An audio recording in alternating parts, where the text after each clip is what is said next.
All right. Well, good afternoon, good morning, and good evening, depending on whatever part of the world you're in. Welcome to the Family Health Show. That's True Temperance International's Family Health Show, where we discuss all matters health. We have a specific theme this quarter, and that's fearfully and wonderfully made. We're looking into the inner workings of the incredible feat of engineering that is the human body. Welcome once more to the Family Health Show, and welcome to our fearfully and wonderfully made theme. We have a special program ready for you today. We're really keen on what you're going to experience today. May I have the next slide there, Chris? Um, we certainly looking forward to discussing a whole lot of the matters that pertain to your health, as well as looking at what exactly you can do to improve it and how you can have a much better quality of life. Yeah, I know, but my device is playing up. Sorry. Just bear with me, I got some technical issues. It's quite those of you that have seen the poster for today, I'm sure it's going to be a bit of a mystery. What are the three M's, maximizing my health? What are the three M's that are involved? But that's what we're going to be looking at today. So brace yourselves for quite the program. Our program presenter today is Sonya Barnes, and she's going to tell us what the three M's are to a healthier body, hence the title of our program, Maximizing Your Health. But before we get into all that, we'd just like to cover a bit of, basic necessary things. Let's start with our disclaimer. Now, only a physician can diagnose, treat, and prescribe for illness or disease. Any information that we disclose or discuss here on the TTI Zoom talk show is for educational and informational purposes only. Please continue to seek professional medical advice from your general practitioner regarding any illness or disease you may be suffering from. That is our disclaimer. Please continue to see your general practitioner. We have more forums where we can engage beyond just this weekly program. We have our Telegram groups, and as you can see, the details are right there on the screen. So please take a screenshot. If you're not yet a part of our groups, take a screenshot and then join the relevant group. We have the men's group, we have the women's group, and we have the spiritual health group that is for everyone. Please be sure to just pick the two groups that would apply to you and take those links and join the groups. We expand our conversation beyond what we have here because sometimes the hour that we have here is not enough for us to go into detail of what we might need to know about our health. So please join those groups and be active on them. There's always some activity on those groups. It's always exciting on the groups.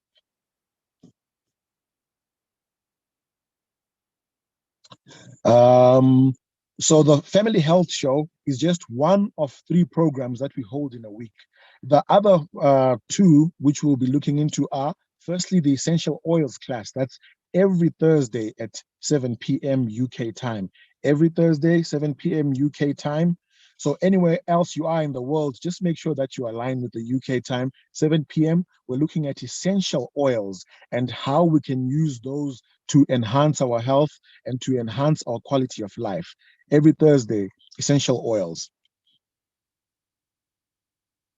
And then on every Tuesday at 7 p.m. as well, UK time, 7 till 8 p.m., we have a spiritual health group because we don't just want to be physically healthy, we also want to be spiritually healthy.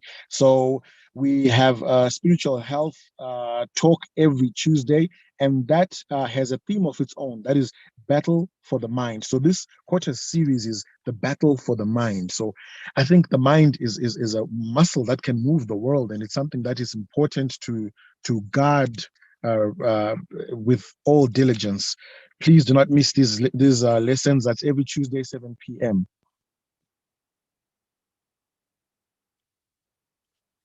We have a special announcement regarding a 10-day detox program. There's going to be a 10-day detox program from the 7th to the 16th of November at Mercy's Door Health Ministry. Mercy's Door Health Ministry. If you'd like more details, please take a screenshot of our screen right now and contact Sister Louise Reed. Contact Sister Louise Reed regarding taking part in the 10-day detox program. Remember, the body does need a refresh. The same way we service our cars, we should be servicing our bodies.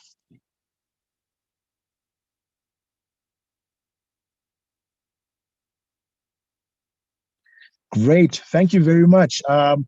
We want to give thanks to everyone who is a participant in the TTI programs, whether you just come and you enjoy this family health show or you're on the groups.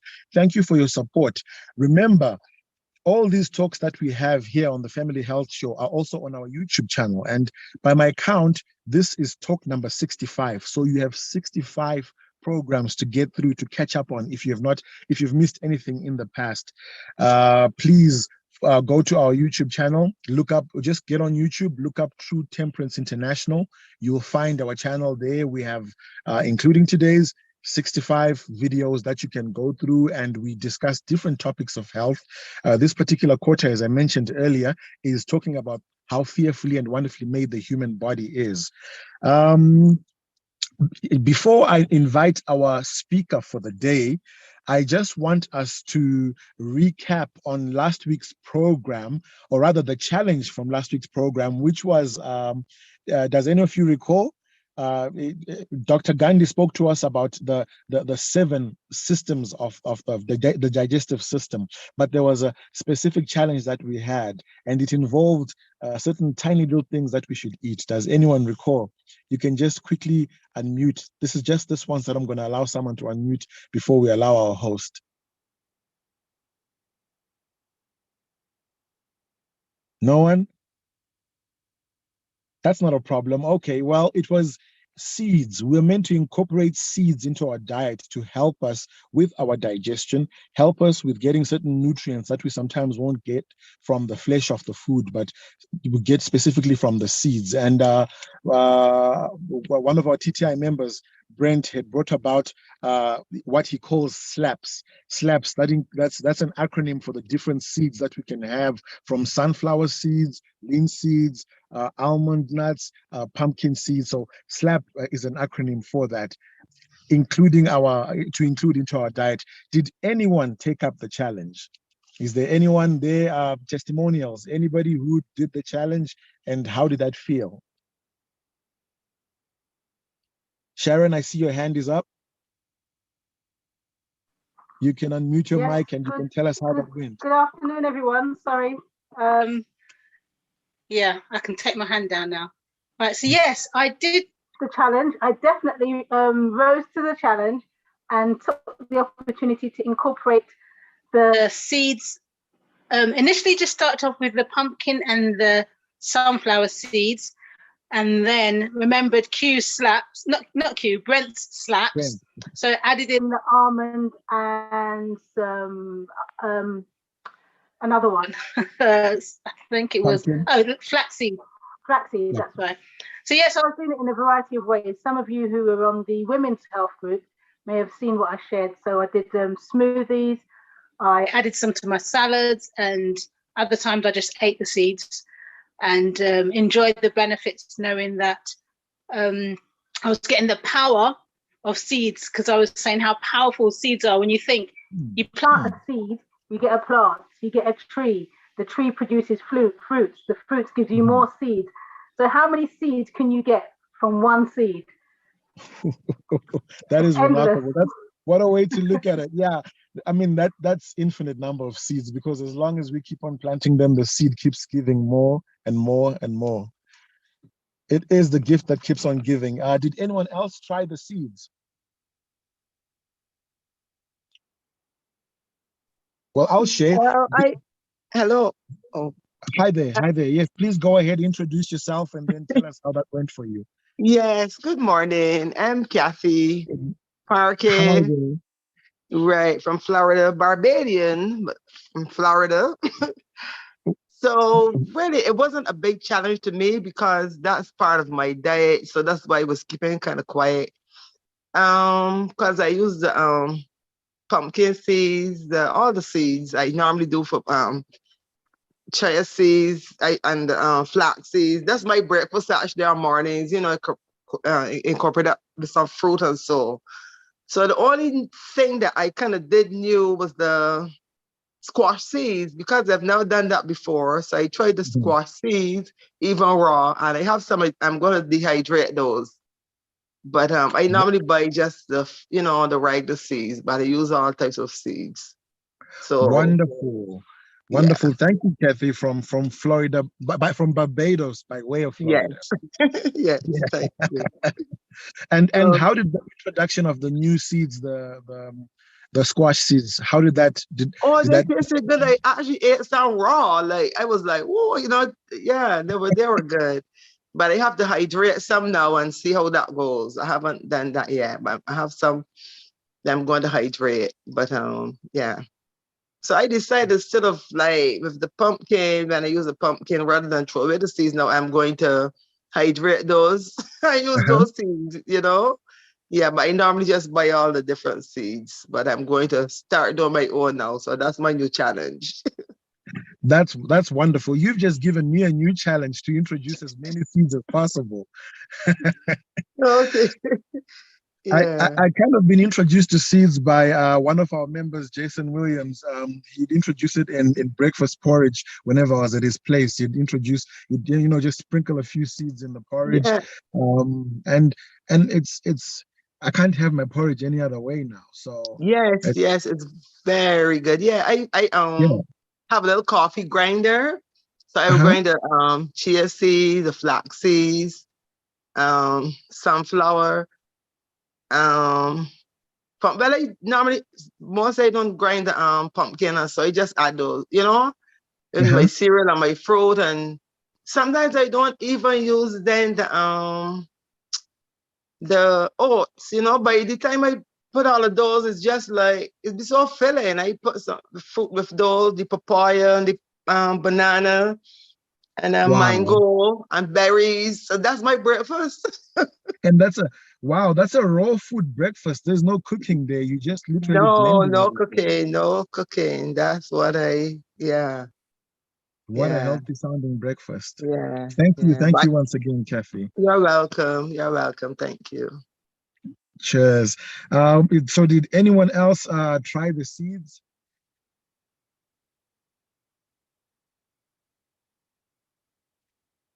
Did anyone else try the challenge? Any takers for the challenge? Especially, I want to know if anyone took up Brent's slaps. I'm really interested to find out if anyone did that. I think Kathy is already doing it because she says she's already blending her seeds. And I remember when Brent presented slaps, he showed us how you actually you crush them into a powder, and then he would put that powder in his smoothie. I see, Ashante, you have your hand up. You can unmute your microphone and tell us a little bit about yourself and how the challenge went for you. Ashante Wilson. Hello, for those of you who don't know, I'm Ashante. I just want to say that I've tried flax seeds in my smoothie and it was really nice and it has done very good wonders. That's wonderful. That's wonderful, Ashante. So what else goes into your smoothie when you're putting it together? The flaxseed and what else?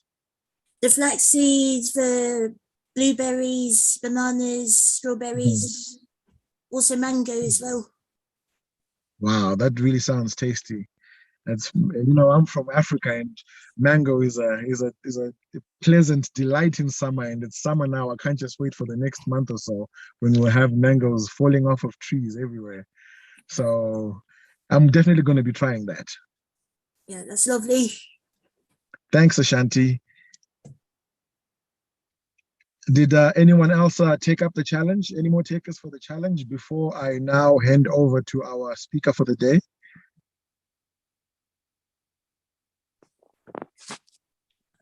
Hi, this is Mary from London. Hi, Mary. Welcome. for me, it's not really a challenge, as I always add seeds to my breakfast. So I tend to have breakfast with fruit. I have 8 different fruits every day for 6 days. Wow. And Well I add chia seeds and flax seeds. Sometimes I add pumpkin seeds, but I don't like the taste. So usually I add chia seeds and flax seeds. What I notice is when I have that for breakfast, it fills me up so much that I have lunch later. Maybe I can have fruit breakfast with chia seeds and not eat anything for 5 hours. So I think that's really healthy for my tummy, for digestion. That's what I think. It really helps. But then it also makes me want to drink a lot of water. So I think it's a good challenge. That is definitely wonderful. I think that's a good thing to have that and really give your tummy enough time to digest. That definitely is a good thing for our health. Thank you so much, Mary from London. Thank you. I'll allow one more testimony, one more person who might have tried the challenge, just one more.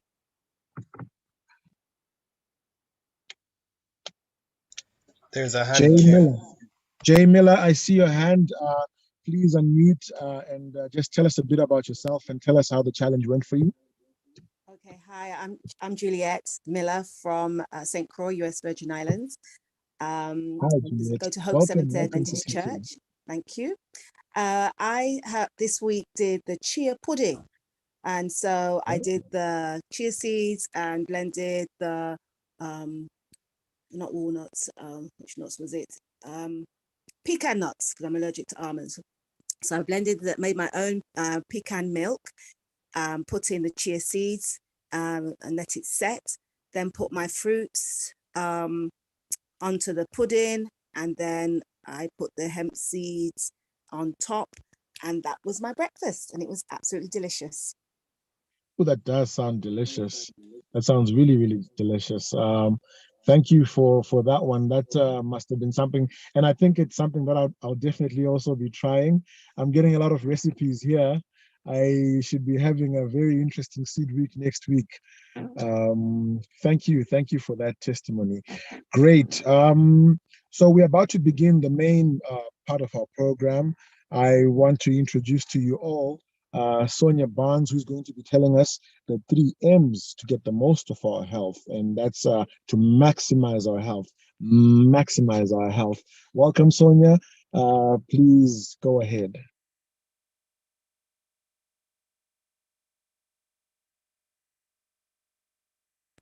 Sonya, if you are speaking, you are probably muted and don't realize it. You may unmute and. Okay. Thank you, Q. Thank you for such a warm welcome. Yes, I'm here. And thank you for the introduction. It gives me great pleasure to present on TTI International platform. I know you guys have been doing marvelous work over the past year, more than a year. And for this family health show. And so your current series, which is Fearfully and Wonderfully Made, let me just share my screen. Fearfully and Wonderfully Made. And so I just want to come today in this session to talk about maximizing your health. The 3 M's, maximizing your health. So for the viewers with logging in from wherever you are, welcome and thank you for joining us today. I'll be sharing 3 M's, of course, and I'll go through in my presentation. If you know about them as I go through, then of course it's just to refresh your knowledge and your memory. And if you've never heard them before, well, welcome to the presentation. I'm sure that you will have something positive from this presentation today. But before we go any further, I just want to bow our heads for prayer. Let us pray. Loving God and our Father, we give you thanks. We thank you for the opportunity to be here. And Lord, whatever I speak from my mouth, Lord, hide me and give me the information to share with your people as we strengthen our bodies, as we are fearfully and wonderfully made by you. This is my prayer, and I pray this through your dear son, Jesus' name. Amen. Maximizing your health. So this is not an error, okay? Teacher didn't make an error on the flyer you receive. It's maximizing your health. So what we'll be talking about, our outline, we'll talk about the 3 M's, the function in the body, the symptoms that present themselves when these M's are not at required level or they're not working right for whatever reason. Of course, causes for deficiency, what caused them? Why are they depleted? Or why they're not working to optimum health? Why are they not working for us? And of course, I'll be recommending how we can maximize our health with these 3 M's. So you're actually tuning in now to this program, this session, whether it's on your mobile phones, on your laptop, on your tablet, but you are tuning in, logging in.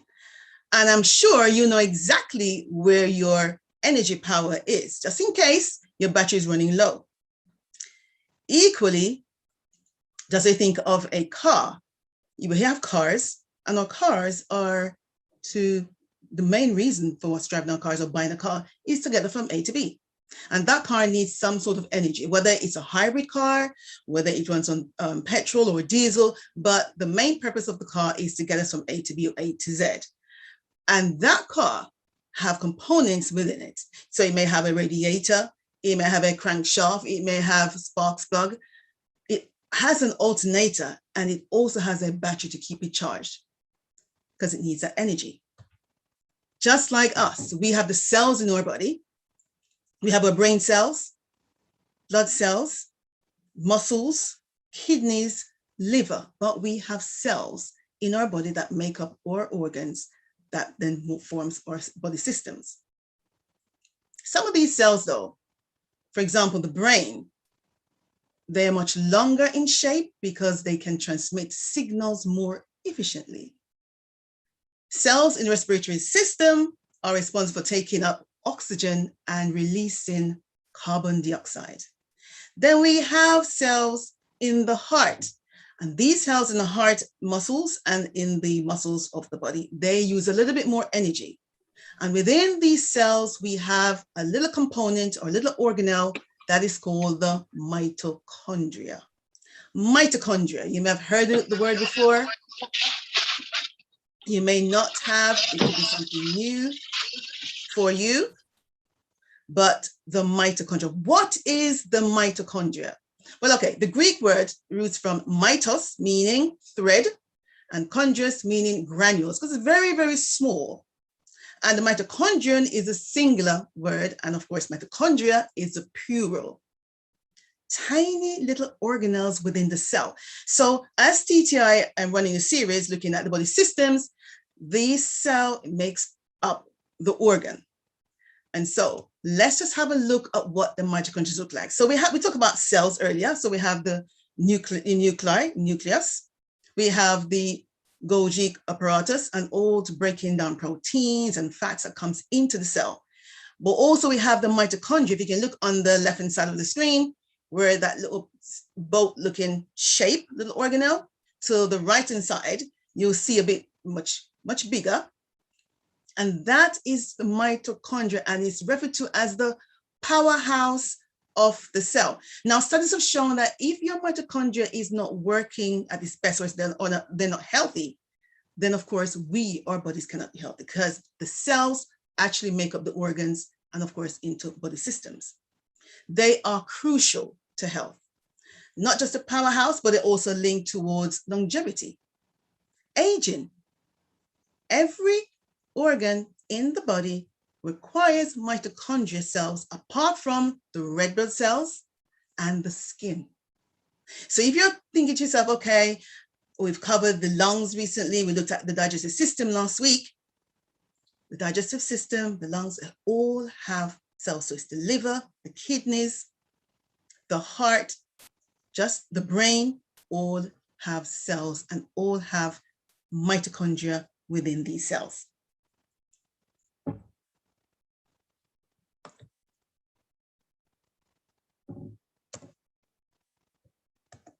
Okay. Going back up.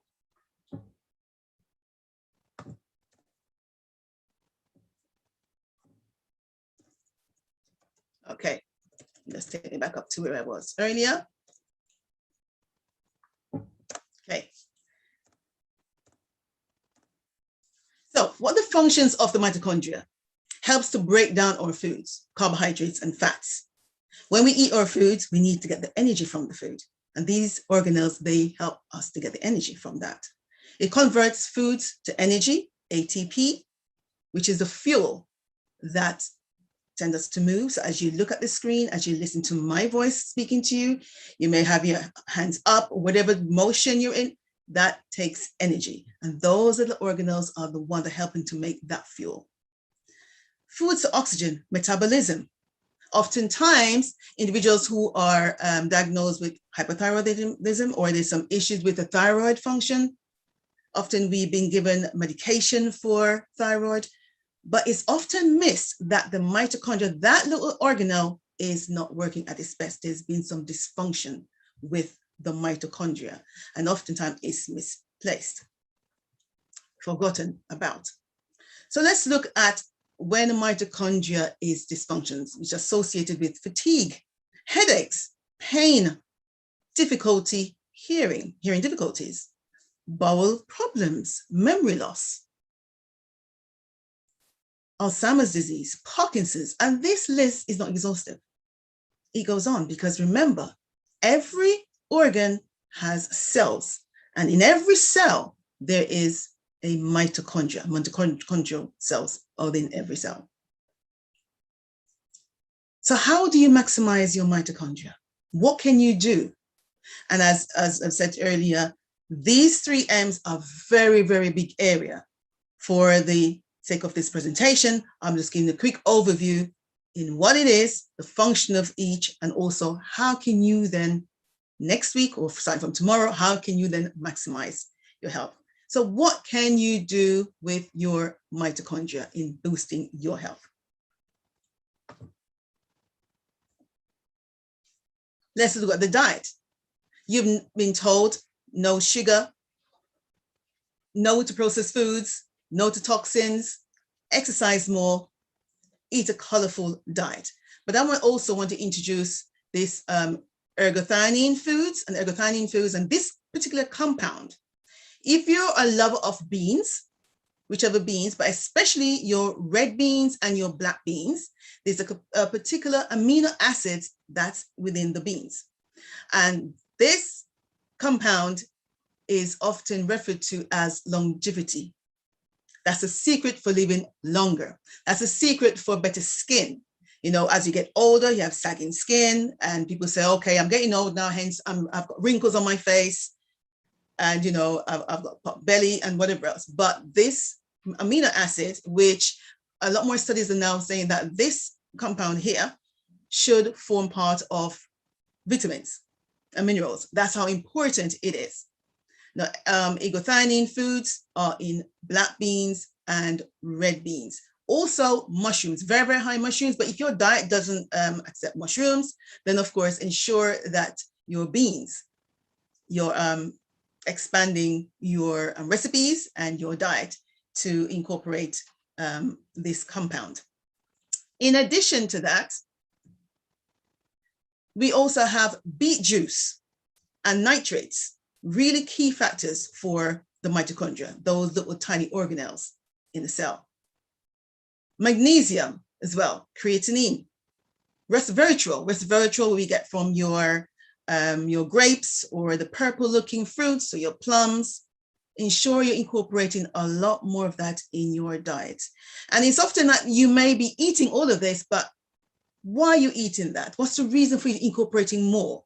And it's always good to have the background knowledge as to why am I eating this particular food or fruits or vegetables, whatever it is. What's the benefit for me? How can it maximize my health? We're told to eat fruits and vegetables, yes, but it's often good to know the reasons for that. B vitamins, so B complex, so B1, B2, B3, 5, 6, 9, and 12. Ensure that your fruits, your vegetables, your plate, your daily, your weekly diet has a lot of B vitamins. These are crucial nutrients here, CoQ10, omega-3 fatty acids. For those who did the challenge last week and incorporating your seeds in your diet on a daily basis, you're doing yourself a world of good. So if you're an individual who don't like to have the seeds, I would encourage you to incorporate the seeds. Build a relationship with these foods, because sometimes when you don't like something, you don't like a particular food, and you actually eat it grudgingly, it does you no favors. So form a relationship with these foods, know how important they are for the body, and then of course, accept them in. So these are some of the nutrients here where you can incorporate in your diet. Now I know, teacher, I've done a beet juice before, I think sometime last year. Charlene and the team can correct me if I'm wrong here, but really good if you can incorporate some beet juice. Lots of iron as well in your diet. This is the first M. And I'm moving on now to the second M. The second M I want to talk about is how mitochondria influences gut microbiome. Now you've heard the term, for those who haven't, you've heard the term, the microbiome. And you've been told that the microbiome lives on the outside of the body, also on the inside. And it lines the digestive tract from mouth all the way back to the large intestines, so the rectum. But microbiome is so crucial. And here this study is actually saying the mitochondria, we just spoke about, have a direct influence on gut microbiome diversity. Let's just unpack this a little bit more. So the human microbiome, as you can actually see on the screen, 25 species is found in the stomach. Now we have trillions of microbes. There are more microbes in and outside the body than cells that make up our body. 600 plus species in the mouth, in the respiratory system. What about our skin? What about our intestine? The intestines, where the small intestines, where foods are absorbed and neutralized and of course assimilated into the body. And we need 500 to 1,000 species of microbes. You may think, okay, microbes. Well, yes, very, very important to the body. Just skipping my screen here. So what is the microbiome? The microbiome made up of bacteria, fungi, viruses. If you're probably a bit squeamish, yes, you have these on the inside and on the outside of your body, but they are protectors of us. There are more of them than cells that makes up our body. The intestinal flora, we should aim to have at least 80% good and 20% bad microbes. When I say bad microbes, so with the good microbes can keep the bad ones in check at all times. So when you have issues like stomach ache, or you have IBS or bloating, it does indicate that your microbes are imbalanced. But the microbes are essential for our immunity. 80 to 90%, some studies say that the immunity that lives on the inside of the gut, in the gut. But these microbes are useful and we need them. They're there to break down our vitamins, especially vitamin B vitamins, and K, and iron and calcium. So sometimes when you're actually eating your foods or you're taking supplements and you say, well, I'm not getting the benefits of these supplements. It could be the supplements, the quality of the supplements you're purchasing could be one, or what about the microbes in your gut? Or do you have enough? What is required to absorb and for you to feel the benefits of the foods and the nutrients that you're taking in? Metabolism. I'll explain a bit later on how you're trying to lose weight. You may have excess weight that you want to get rid of. and you're doing your best, you may be exercising, walking, going for digestive walks after lunch, but somehow you're not able to remove or to reduce the weight that you have. Metabolism, do you have the right microbes in the gut that will help to balance and have a better gut? Obesity as well. There's lots of studies to show that there's a particular microbe, and I will explain it a bit later on, that's responsible for obesity. Now, if that microbe is dormant in the gut because the microbe is not fed with the right nutrients, they're left dormant and they do no work.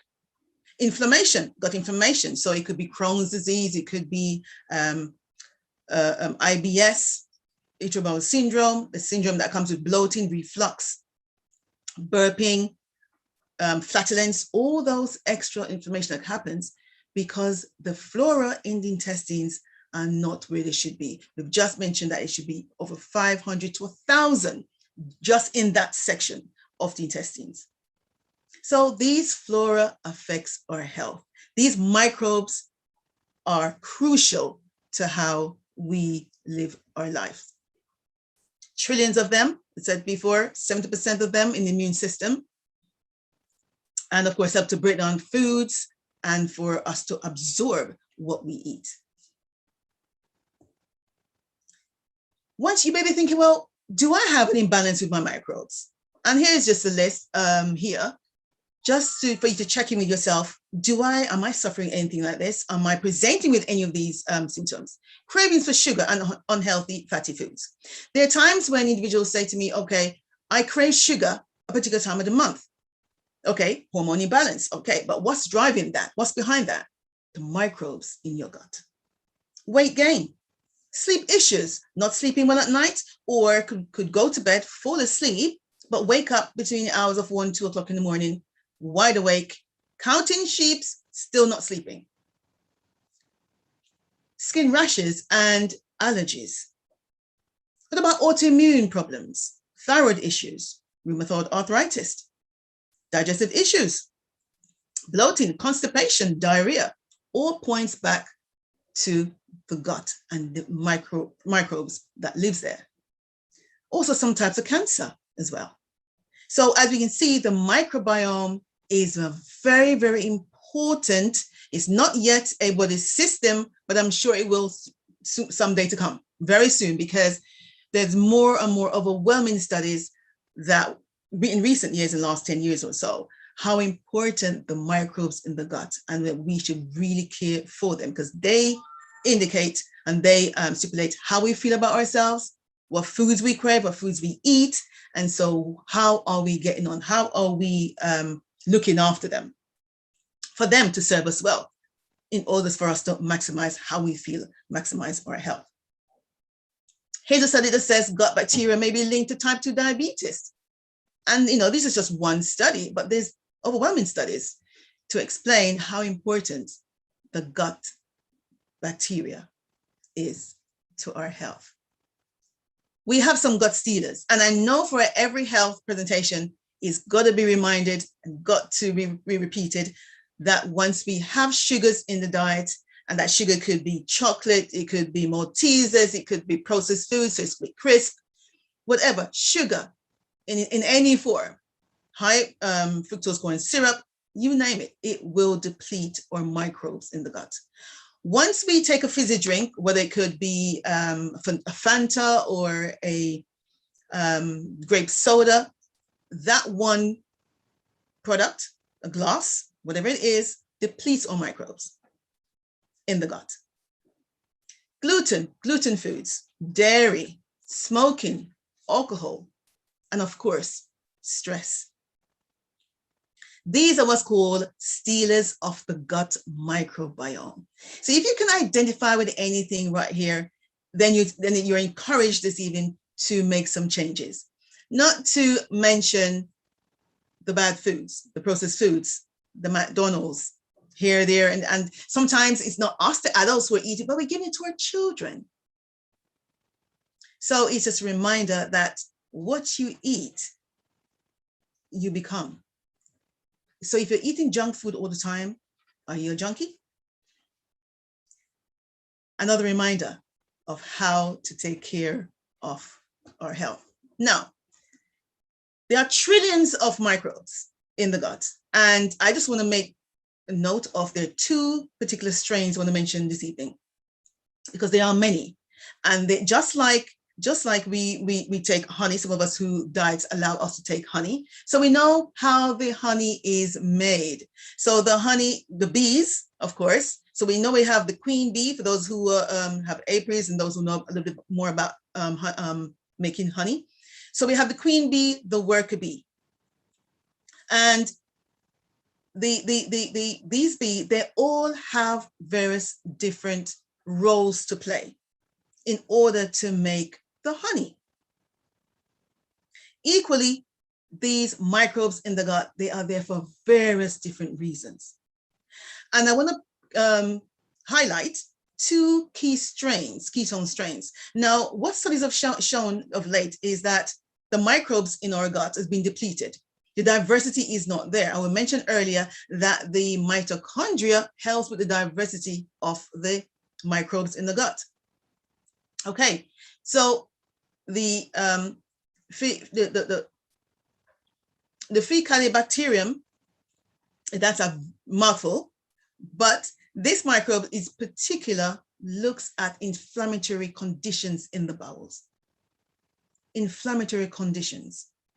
So if you don't have that set of those microbes in your gut, you have a tendency or are more at risk of developing the burping, the bloating, the acid reflux, the whole IBS syndrome. Akkermansia muciniphila. This strain also protects against all the cardiometabolic syndrome. So the diabetes, the obesity, the heart disease, also our emotional issues we go through, some anxiety, depression, some cancers. These are two strains I just want to highlight this evening, because we know of all the other common ones. But these two, if they are not present in your gut, you're likely to have put you more at risk of developing these illnesses. So how can we boost these microbes? Pomegranate, the fruit pomegranate, is specifically feeds the microbe, the Akkermansia microbe in the gut. So next time you have a pomegranate, and a lot of people don't like pomegranate, but I will encourage you to form a relationship with pomegranate, the fruit, because the microbe there, as we spoke earlier, is responsible to protect us against all these cardiometabolic syndrome, diabetes, high blood pressure, heart disease, obesity. So it's a polyphenol. The polyphenol that's in the pomegranate will help to feed. Of course, the fiber also of the fruit helps to feed that microbe. So when we eat processed foods, we're not doing ourselves any favors, because they don't have fiber. Worse, they don't have all the other nutrients that's required to help with the absorption of the food. We spoke about B vitamins earlier, iron, calcium. But the microbes need all these nutrients in order to help us to digest and for the foods to be assimilated. But pomegranate is one of them, okay? Here, of course, here now, we can optimize and maximize the microbiome, of course, by eating our fruits and vegetables. Now, you've heard about the fruits and the vegetables. Eat lots of them throughout. You've had the challenges. Eat them throughout the day. Ensure that you have your 8 or 6 or 7 pieces of fruit. Ensure you have your fruits and your vegetables at least. I normally say to clients up for at least 7 cups. Now that could be broccoli, that could be spinach, whatever the vegetable is you're working with. Your fruits in terms of your tomatoes, your cucumbers, your blueberries, and eat a wide variety. And you always hear it, eat a rainbow. Why eat the rainbow? By eating the rainbow, you fill the body with antioxidants and polyphenols, but also the fiber. Fiber is what feeds those lovely microbes on the inside. Forget the processed food. Doesn't do you any good. but fiber is what feeds the microbes. They love that. So when you have a small child, a baby, and you breastfeed that baby, the baby gets what's called prebiotics from the breast milk of mother. That prebiotics, of course, goes through the baby, but it helps to build the microbes. Now, the baby who's coming through the birth canal is already getting the good microbes from mother, but it also to help build up the microbes in the gut. That's why breastfeeding is so, so important. Now, for those who unfortunately not able to do so, then there are other alternatives. But breastfeeding is key for young babies because you help to build that microbiome. The fructooligosaccharides, again, these are short chain, linked to the short chain fatty acids family. And of course, they help to build, and so when we eat the foods then goes into the large intestines and they're fermented. And of course, then that feeds all the good bacteria. That's what they want, the fermented foods down there. So when you have your kiwis and your pomegranates and the apples and the grapes and you name it, you get the fiber. When you cut a kiwi fruit and you see those little seeds on the inside, don't throw that away. Eat that. A lot of people cut around to get the fleshy bit off and leave little seeds. The microbes, the fructooligosaccharides is what that is, and that actually feeds the microbes in the gut. The exoligosaccharides, these words are quite big, they're tongue tiers and twisters, but they're looking towards the fiber. So when you have a corn on the cob, and not a GMO corn, but one that when you take a bite into it, you actually get the kernels off. And that the not so much the trash, but the fiber from that corn is what is the exoligosaccharides. And the point here this evening is fiber, fiber, fiber, but knowing what fiber to use in order to feed the microbes on the inside. They want that. That's what they thrive on. So we have our prebiotics and our probiotics. When you talk about probiotics, a lot of people will go to get supplements. And yes, okay, supplements are good to feed the microbes. But there's so many supplements out there on the market today that you have to be very careful of what you're ingesting in the body. So ensure that they soil-based, especially the probiotics, they're soil-based probiotics, and to see how they manufacture. But of course, the prebiotics, you get them from your onions, your leeks, your potatoes, your asparagus. When God made us and he gave us the food and fruits to eat, he knew what he was doing. He made our bodies fearfully and wonderfully made. And so we need to have all these nutrients in order to feed ourselves. Next up is what's classified as the master mineral. Now, you might see me smiling a lot is because I like talking about magnesium.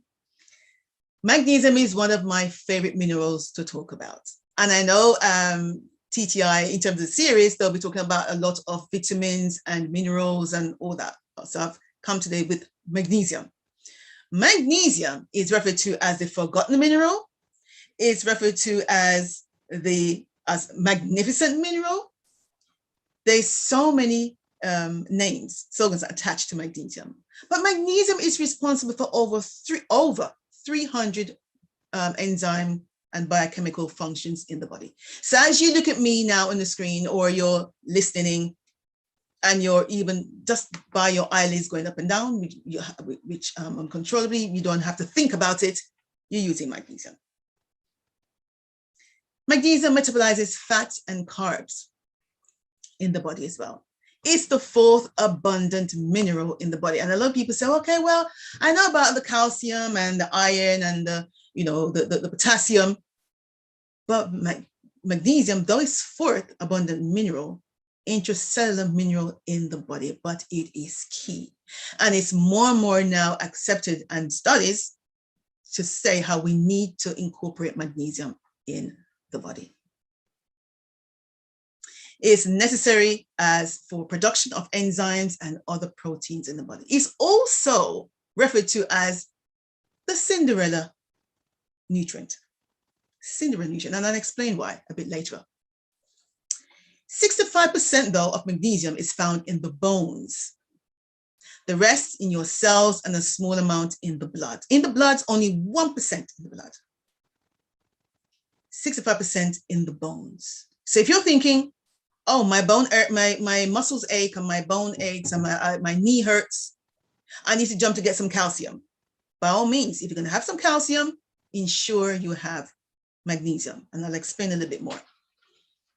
Magnesium helps maintain normal muscles and nerve functions, all the nerves in the body. Magnesium. We've already discovered over 300 enzyme reactions and over 600 cellular reactions in the body. Magnesium helps with the mitochondria in creating that energy that we need to move, to get up and go. It helps to make that fuel. And as I said, this is just a quick whistle stop of magnesium. We probably need a couple of hours to just talk about this one mineral. It is crucial. We mentioned about hormones, brain function, energy production, muscle tone. Good for the DNA and RNA production, cell membrane production, bones and cell formation, and activation, of course, of vitamin D. Here are some well-known researchers that advocates a lot for magnesium. 80% though of the UK population might be deficient in magnesium. So at the moment, I can see roughly 81 of us in this room, on this Zoom. And I guarantee that some of us here don't have enough of this mineral in our body. You may be wondering about why. Dr. Caroline Dean says, magnesium is a supplement that everybody should take. Magnesium deficiency is often misdiagnosed. Misdiagnosed, why? Because it does not show up in the blood test. Because if you do a serum test, the results may come out, yes, you have magnesium, you're fine. Yeah, because only 1% is in the blood. The rest of it is in the muscles and in the bones and other soft tissues. But also, the studies have shown that there have been some deficiency with the plants. And of course, that is a serious, serious problem. As you can see here, though, magnesium comes in regular foods. I can see spinach here, chia seeds, someone doing a chia seed pudding, banana, nuts, almond nuts, high in magnesium, avocado. So these are regular food stuff we have in our body, have every day, every week, or meal plans have all of these foods. But why is it then referred to as a missing mineral? The unforgotten mineral. Are we missing something? Look at the recommended daily allowance. For male, 420 milligram, age 31 years and over. For teenage from 14 to 18 years, 410 milligram, that's per day. Let's jump down to female, 320 milligram for 31 years and over. A female who is 19 to 30 years old, 310. 360 milligram for women or child, that should say female, 14 to 18 years old. See, I'm including your children as well. The children. And age 9 to 13, 240 milligram per day. Probably thinking, well, that's recommended daily allowance. That's not a lot. I can do that. So why then is it referred to as the missing mineral? Let's have a quick look at this chart. Pumpkin seeds, and I know you've been doing your seeds test last week, your challenge. So foods high in magnesium, pumpkin seeds. 1 cup alone will give you 738 milligram. Pumpkin seeds there, watermelon seeds, sunflower seeds, cashew, the list goes on. 1 cup. And just remember, for male is 420 milligram. For adult male, for female is 320. Having 1 cup, I'm good. The invisible deficiency, What the studies are saying is that magnesium is overlooked. What's going on? It's readily available in foods. The recommended daily allowance is not that high, or we can more or less meet that on a daily basis, but that deficiency is invisible. So, of course, we just looked at its decrease, because having magnesium in the body helps with diabetes, depression, energy creation, muscle movements, PMS, low decreased blood pressure. Low magnesium in the body. Let's just, okay. The silent epidemic of our times, according to Judy Driscoll. And why is that? All right, so we can identify that it's decreased intake, maybe prolonged fasting. Fair enough, you're fasting, so you don't have, you may be doing a 3-day fast, so you're only doing a water fast. Okay, not enough magnesium coming in for that day. And remember, on a daily basis, we should have a certain amount coming in. Decrease dietary intake. So if we can constantly eating foods which are not nutritious to us, then of course that lowers our intake. Increased losses, excessive sweating. Now, I was away recently with my parents in a warm climate. And let me tell you something, I was sweating profusely every single day.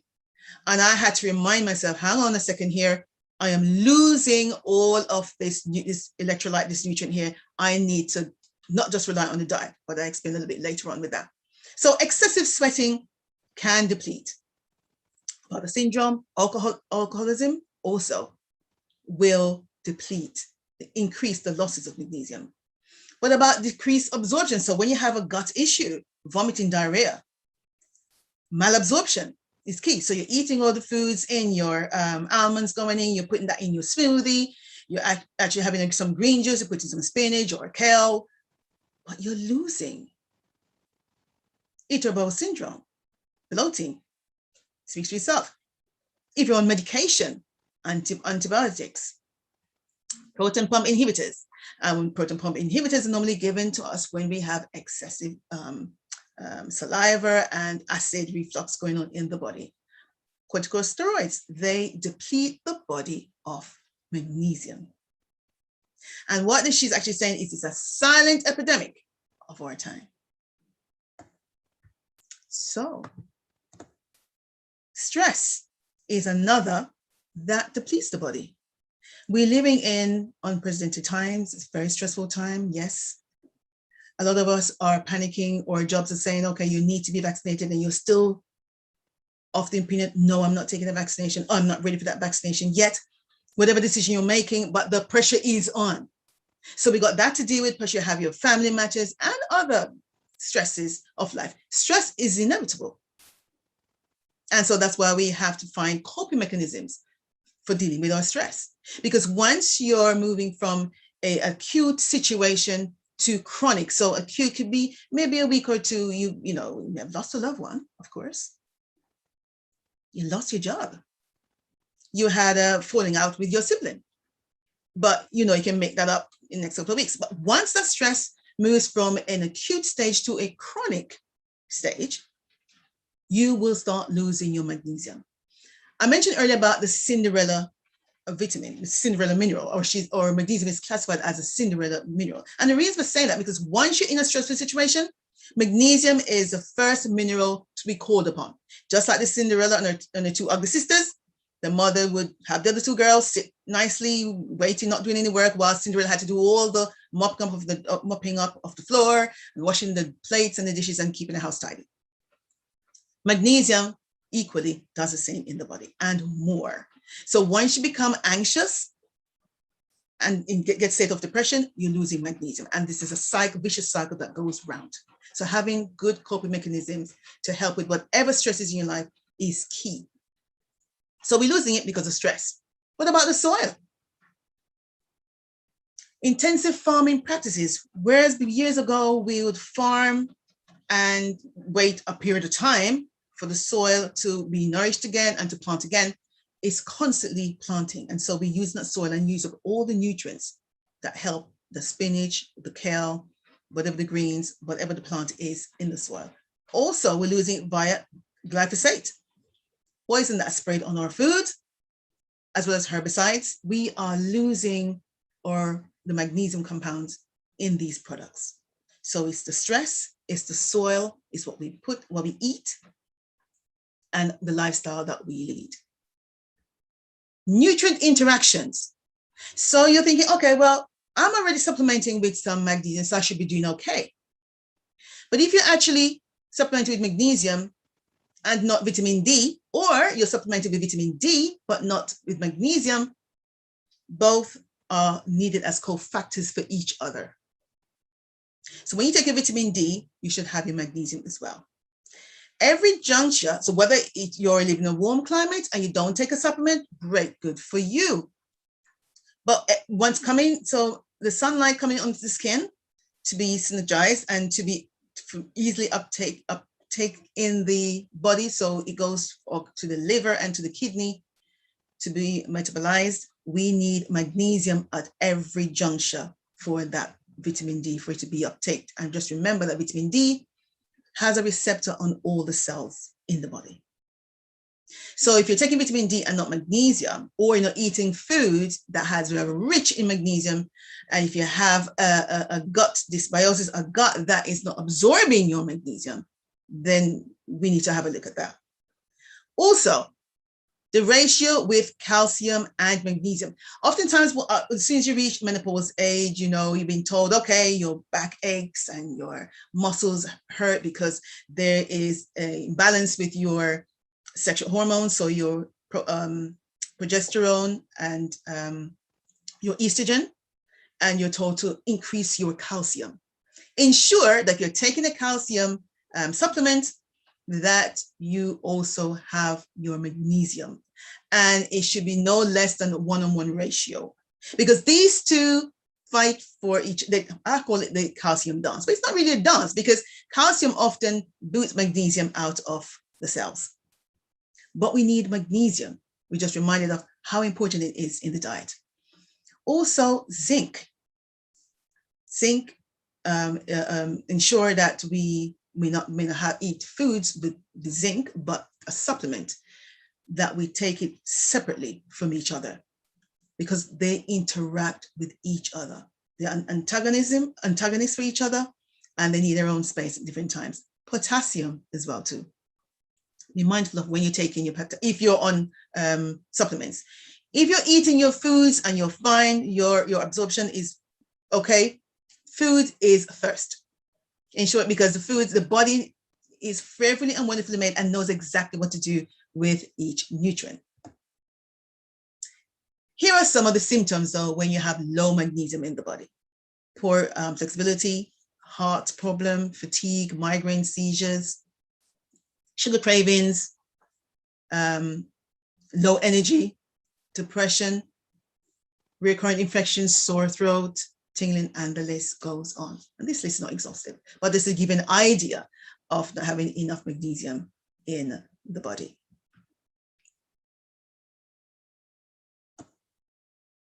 Here are some medical conditions linked with magnesium: hypertension, fibromyalgia, type 2 diabetes, vertigo, estrogen dominance, constipation, hypothyroidism. How are you doing with your magnesium? Where are you with the levels in your body?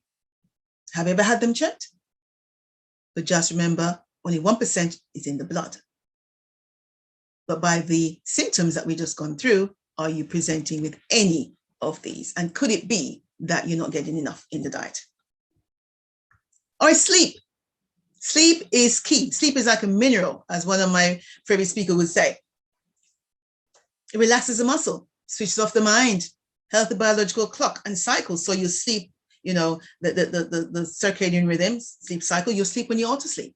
Of course, if you're working shifts and working during the night, okay, that's a slight difference, but you need to be in bed between 9:30 to fall asleep, and to have restorative sleep. Sleep is key. But magnesium, if magnesium is low in the body, that will impact your sleep and the quality of your sleep. Magnesium helps us to be happy. Why? Because it helps to break down tryptophan, amino acids, into serotonin. And serotonin, is responsible for our happy neurotransmitter.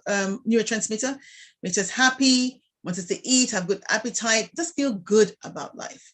Even have an impact on how we sleep and and our sleep and wake cycle.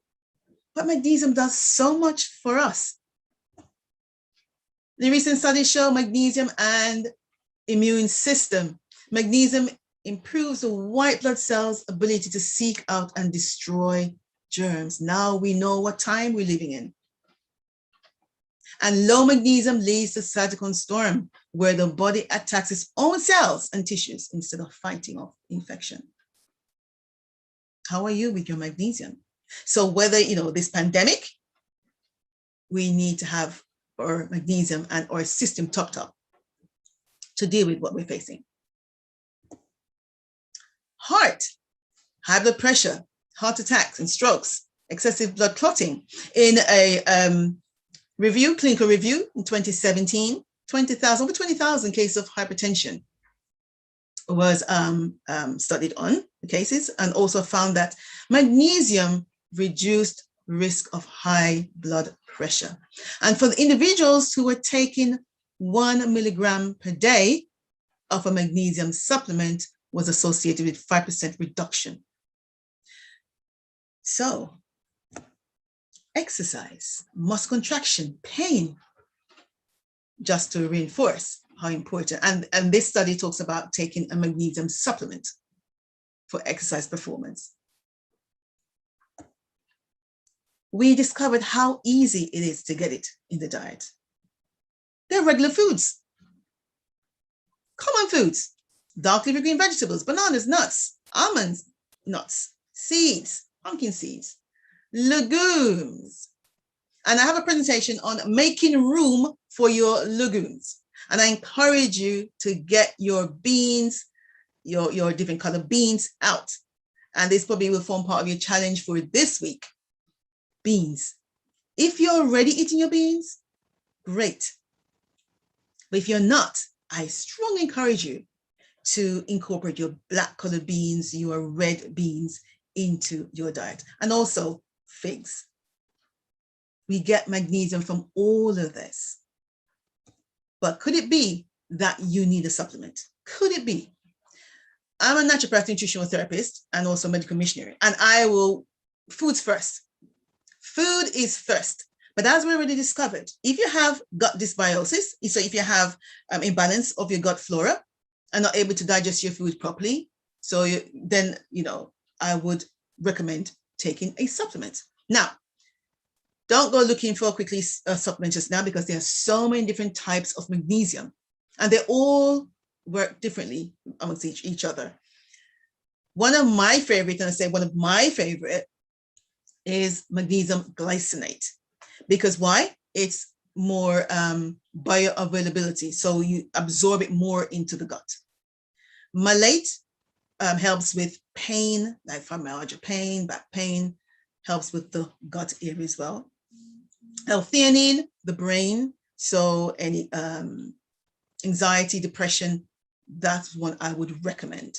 But as you can see, this little chart here, these are a lot of the magnesium, different types of magnesium that's readily available on the market. And just remember, when I say supplements, I must stress that not all supplement brands are made equal. I must stress that. Because what you want is something that's pure and clean, that's coming into a fearfully and wonderfully made body. So we don't want they're all chemicals coming in, but we don't want any rubbish chemicals adding to the stresses that we're going through already. So we need to be kind to the body, whatever you're taking in, that it is of the highest quality and standard, if you may. Okay, supplements may not be your thing, but what about using it topically and transdermal? So your bath salts, Epsom salts, your gels, creams, oil spritz, lotion, flakes.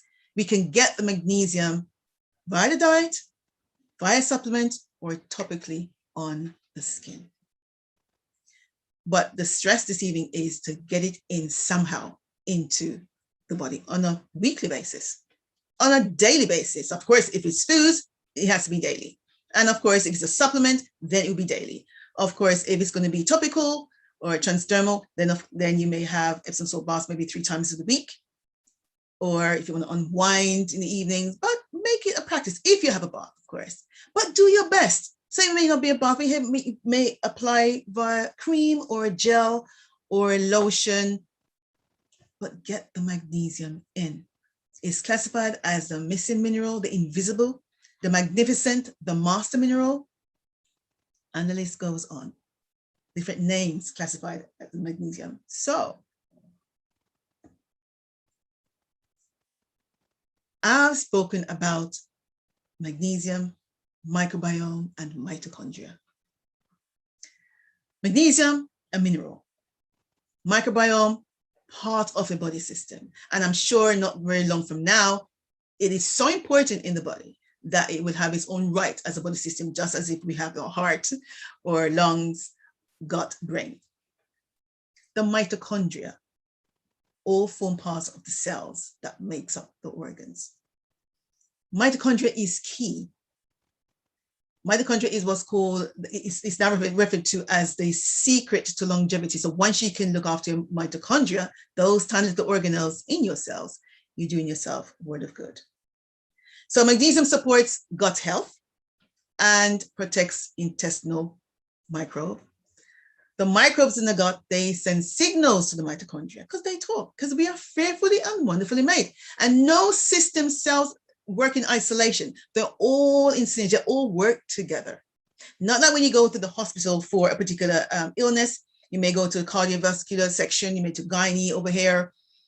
I've sprained my ankle or broken my leg, unfortunately, so I've got to go a different section of the hospital.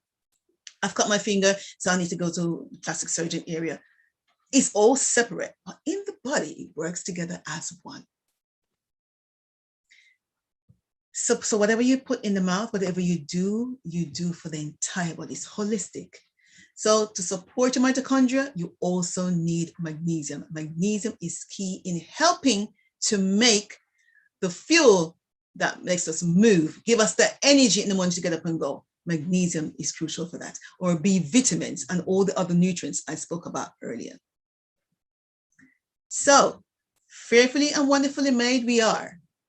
And I hope that you was blessed or you picked up something new today. And I said before, if you have already, doing this and know all about these 3 M's, that is just whet your appetite again, or just awaken your knowledge and you want to study a bit more, or just confirm what you already know. So I'm going to stop sharing my screen. This is my last slide. I just want to close with the text. Psalms 139 and verse 14. So, Brother Q, I am going to hand back over to you now. Thank you so much, Sonia. I must say to you, I definitely didn't know about the 3 M's. And this is not a refresher for me. This is real education. I'm learning something very new. And I didn't know magnesium was really that important, and truly, it is the Cinderella mineral because we don't see its beauty, but it's really valuable in our bodies. Thank you very much. There are a slew of questions. Before I open up to everybody, I'm just going to maybe ask a question on behalf of someone who had a question on a slide you had. You spoke about the minerals perhaps clashing, and you said there are some that we should not take with the magnesium. Could you please just revisit that slide and walk us through it? Sure. This one. Okay, yeah, this one. Yes. Okay. So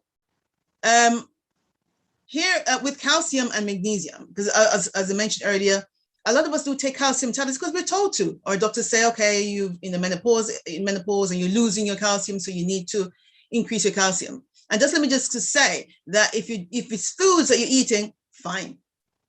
The body knows what to do.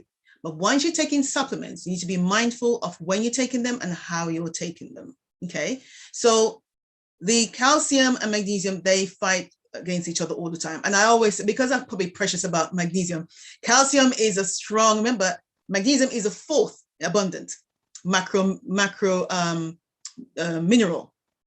You have other trace minerals, boron and stuff like that. But magnesium is a fourth. So calcium is much bigger, and calcium is required for lots more things in the body. But magnesium, as I mentioned earlier, over 300 enzyme biochemical functions that's required in the body. So when you're taking, if you have a supplement that you have magnesium and calcium together, right, that means the manufacturer have already done the research and paired the amount. And it should be 1:1 ratio. Sometimes I see supplements with 1:2 or 1:3. So you have more calcium than magnesium.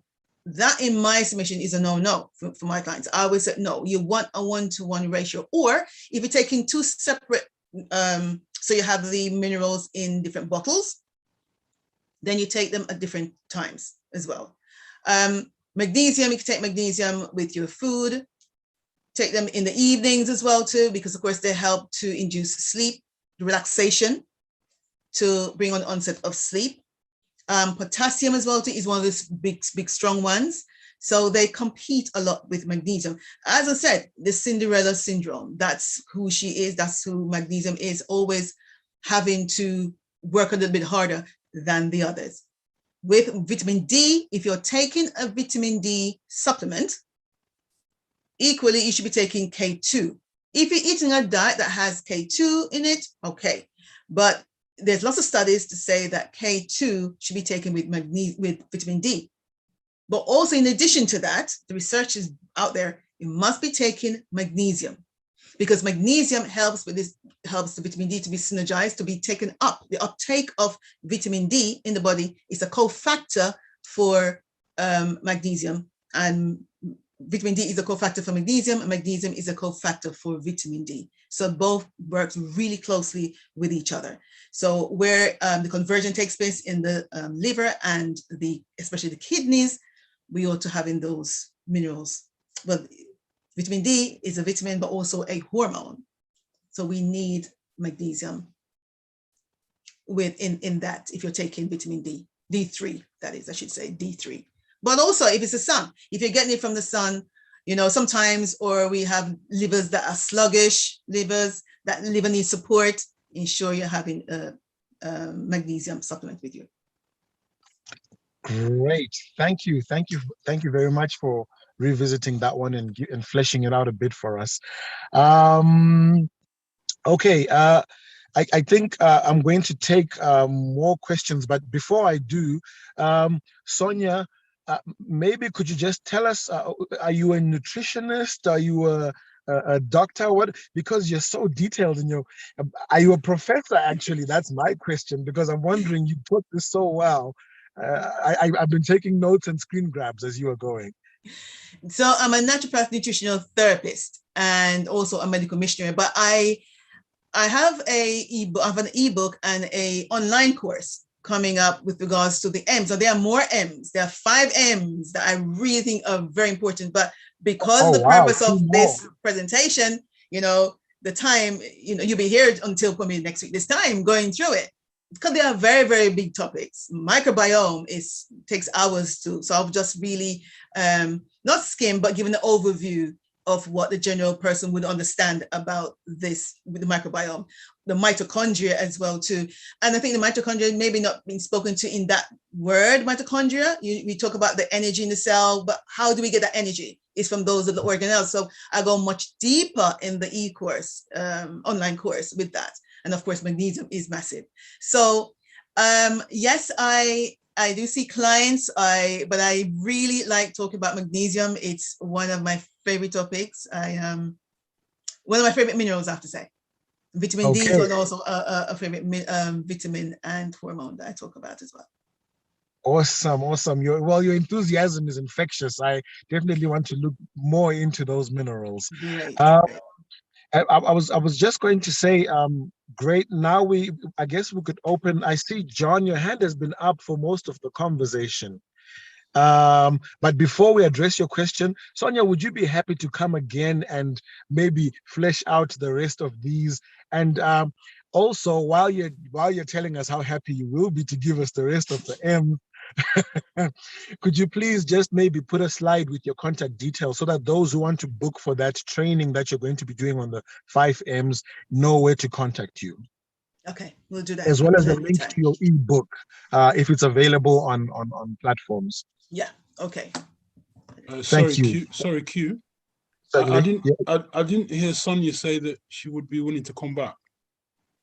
Yes, I'll be, yes. Okay, is that Edgar? Yeah, all right, Edgar. Yes, yes. Always to the point, Edgar. I love it. Thank you very much. You're welcome, sir.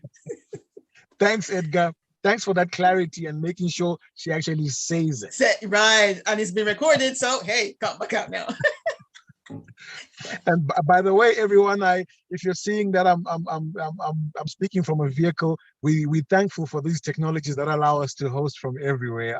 There was also another engagement that I was a part of and can't be indoors, and it's a bit noisy outdoors. But thank you. We're thankful for technology.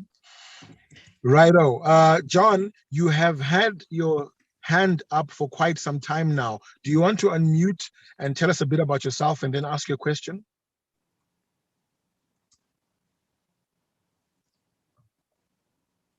John. Okay, I'm going to take that as accidental and lower your hand. Is there anyone else who might have a question before I go into the chat questions? Someone who might maybe want to ask their question directly? I know we also have some questions on the YouTube, and we'll certainly read those out as well.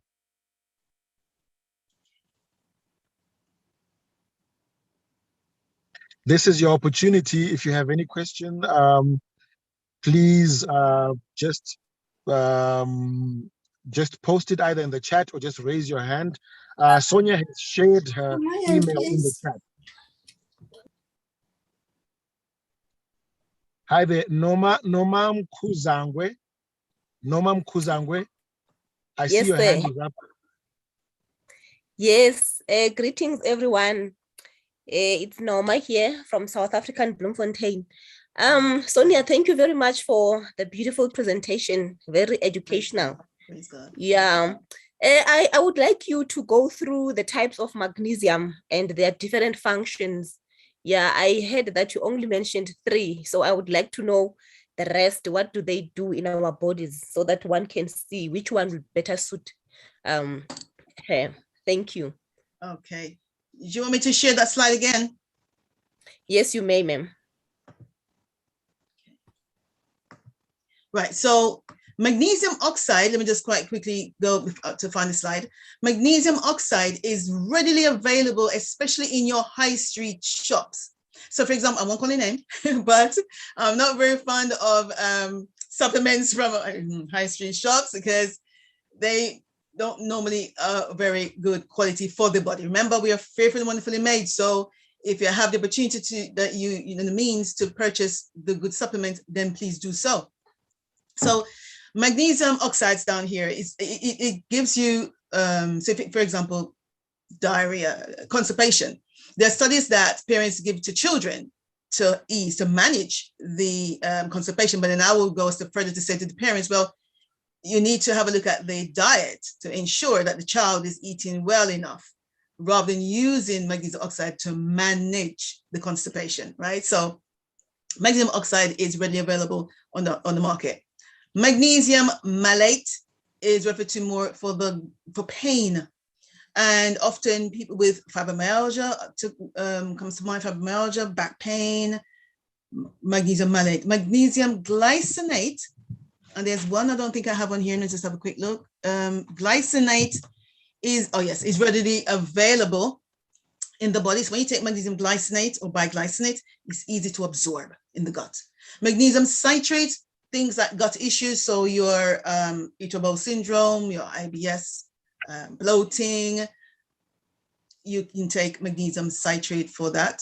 Sulfate, of course, and chloride. We know the bath salts, Epsom salt baths, and those that we put on our skin, sulfates. So the creams that make up the creams, the body lotion, and the oils, you can get them there. Magnesium L-theanate, all about the brain. Yeah. So for those who have, had, Alzheimer's and anything neurological that affects the brain, L-theanate, you want to go for that one. Also, have I missed any taurate as well? Have I missed any here? Yeah, so so when you're going out for magnesium, ensure that you're picking up one of these, but they do various different things in the body. So to be aware of that. And I would actually strongly advise or to recommend that you speak to a practitioner or a doctor, because, you can run ahead now and purchase some magnesium, comes in your post tomorrow via Amazon, but then, is it the one that you require? Is it the one that's going to do you good? Is that one going to maximize your health? So it's best to check with someone who is a little bit more au fait with the information. Okay, hope that answers your question. Can't remember who asked it. Yeah. Yes, thank you very much. You're welcome. Thank you very much for that question, and thanks for that answer. Dineo Masekela, you can just unmute, tell us a bit about yourself and ask your question. Hi, I'm also from South Africa. My name is Dineo, and thank you so much, Sonia, for the presentation. The question I have is that if one is already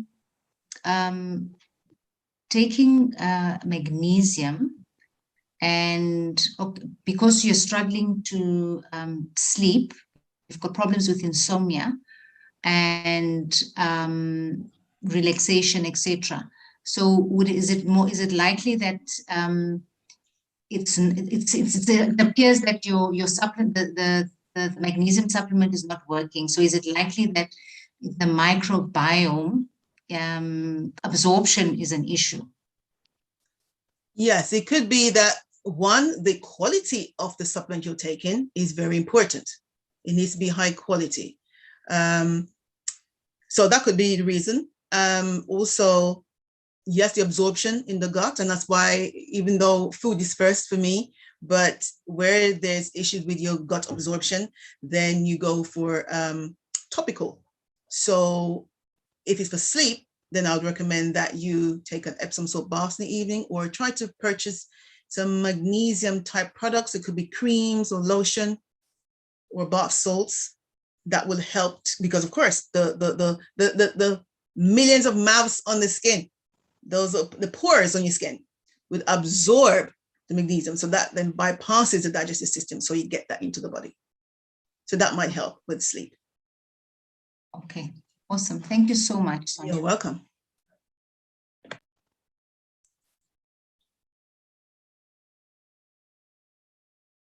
Muted there. Thank you very much for answering that one. I want to just check in the chat if our YouTube questions, if any of the team has looked at our YouTube questions, guys. Maybe I could just ask you to now just come in and just chime in with the YouTube questions. I don't have a view of that. Team. Q, we have one from Carol Scarlett on YouTube, and it says, how can you supplement magnesium if allergic to nuts? Did you get that? How to supplement? How can you supplement magnesium if allergic to nuts? Okay, so the magnesium, for that individual, I would then strongly advise, or I'd recommend that person then use topical magnesium on the body to get the best from that. So if it's the dietary, it's with the nuts in terms of the almond nuts, then of course it could be the leaves, could be spinach, or organic. If you're farming at your home, we encourage to start doing our own planting.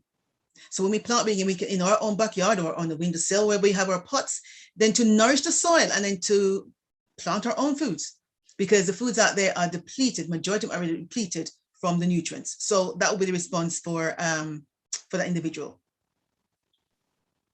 Excellent. And okay, thank you, Sister Joan. Yes, so go for seeds. So if it's a nuts, if you have a nut allergy, the seeds. Pumpkin seeds, sunflower seeds will give you magnesium as well. Cherries, Also, fruits.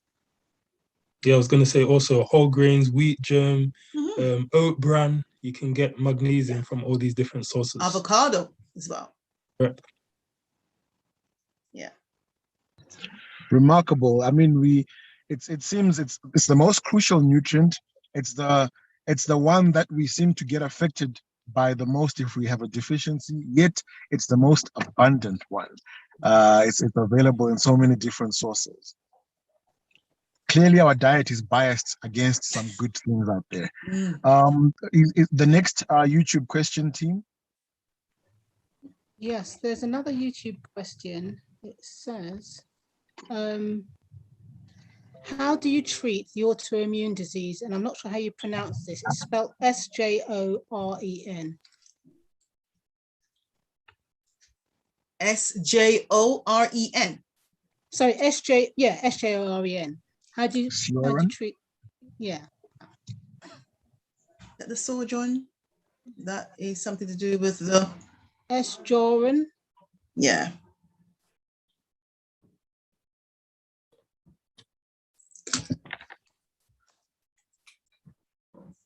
Yeah, that's to do with the. Were you going on my own? Oops. Yeah, like dryness. Well, if it's a disease I'm thinking about, you need, okay, lots of minerals in the body, of course, the electrolytes, to prevent the dryness, and then we have to find out what's causing that though. So for that individual, I would encourage them to give me a call, have a chat to see how, because I'll need to ask a lot more questions. What's the cause behind that? So in order to treat, we need to know the cause before we start treating, or in so much treating, to supporting the body, more to the point, for the body to help itself. And of course, looking at, we see how important, or the mitochondria, we see how important the microbiome is. So we need to know what the root cause is for that, for the person who is showing up with those symptoms. Right, as the statement goes, the curse causeless cometh not. So we need to investigate what exactly the cause is. That reminds me to just remind every participant here on the chat that please let's keep our questions as general as possible. That way, this is not a consultation in front of everybody. But then if you have further questions, Sonia has put her details in the chat. Just look at her email and book a consultation, and let's have the conversation. If not, if it's something perhaps that is not about what we spoke about today, or other questions for TTI, you also have the TTI groups that you can join and ask the questions. But let's keep these questions today as general as possible. There, I see the contacts again. SONZ at Access. It's at Access. Yeah. Yes, SONZ at Axis, AXIS for health.com. Yeah. Accessforhealth.com. So SONZ at AXIS FORHEALTH.com. Is there anyone else with a question? I don't see any hands right now. If you have a question, perhaps you could just you could type it in the chat, or you could just raise your hand right now and unmute your mic, introduce yourself, and ask your question. Can I just? Yes, I ask, please? I would just like to ask. My name is Beverly Bryant. I would like to ask. Is there possible? Hello. And thank you so much for that presentation. It's enlightening, educational. Can you have too much magnesium if you are eating a variety of nutrient-rich diet? Yes, I mean, so with the diet, the body will know exactly what to do. Mm-hmm. When it comes to supplements, though, if the body has too much, you will know it, because you often will have a runny tummy, or like a diarrhea type symptom going on there if you take too much supplement. Yeah. Right. But as you notice, the recommended daily allowance is, in my estimation, is fairly low. Mhm. But if you're then presenting with a particular illness or condition, then I, as a practitioner, a registered practitioner, I would then recommend a higher dose. Okay. But see, again, you would see your medical practitioner, your medical doctor first before you opt for supplements and start taking them. Okay. Can I also ask, please, how do you, because I grow pumpkins, I buy pumpkins, and sometimes when I see the beautiful seeds, I think it's a shame to throw them away. How can you get the seeds? How can you utilize those? Because it's in the hard case. So how do you get it to get to the core of it? You dry them and roast them. Roast them and, crack them, just like how they sell them that way, don't they? And then you can just crack it open and get the seed from the outer shell. Yeah. Okay. So dry them and roast them. It may be a lot of work, but it's tedious. Yeah, but yeah, that's one way of getting those pumpkins. Can you tell me can you say anything about selenium, please? Tell us anything. Because I was just reading and it says like 2 Brazil nuts provides more than the recommended daily dosage of selenium. Yes.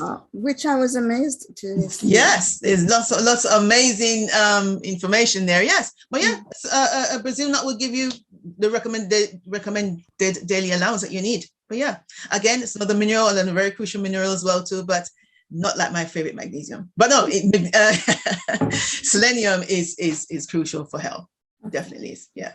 And I know TTI will be True International, True Temperance International. They actually will be putting on more of these sessions in terms of the minerals and the vitamins. So stay tuned. I'm sure selenium is coming up soon. Okay. Thank you very much. You're welcome. Thank you. Yes, selenium is coming soon. Ashanti, you have your hand up. You can unmute and just say hi to everyone, and especially to Sonia, and ask a question. Hi everyone, I'm Ashanti, and I just want to thank you so much for the program.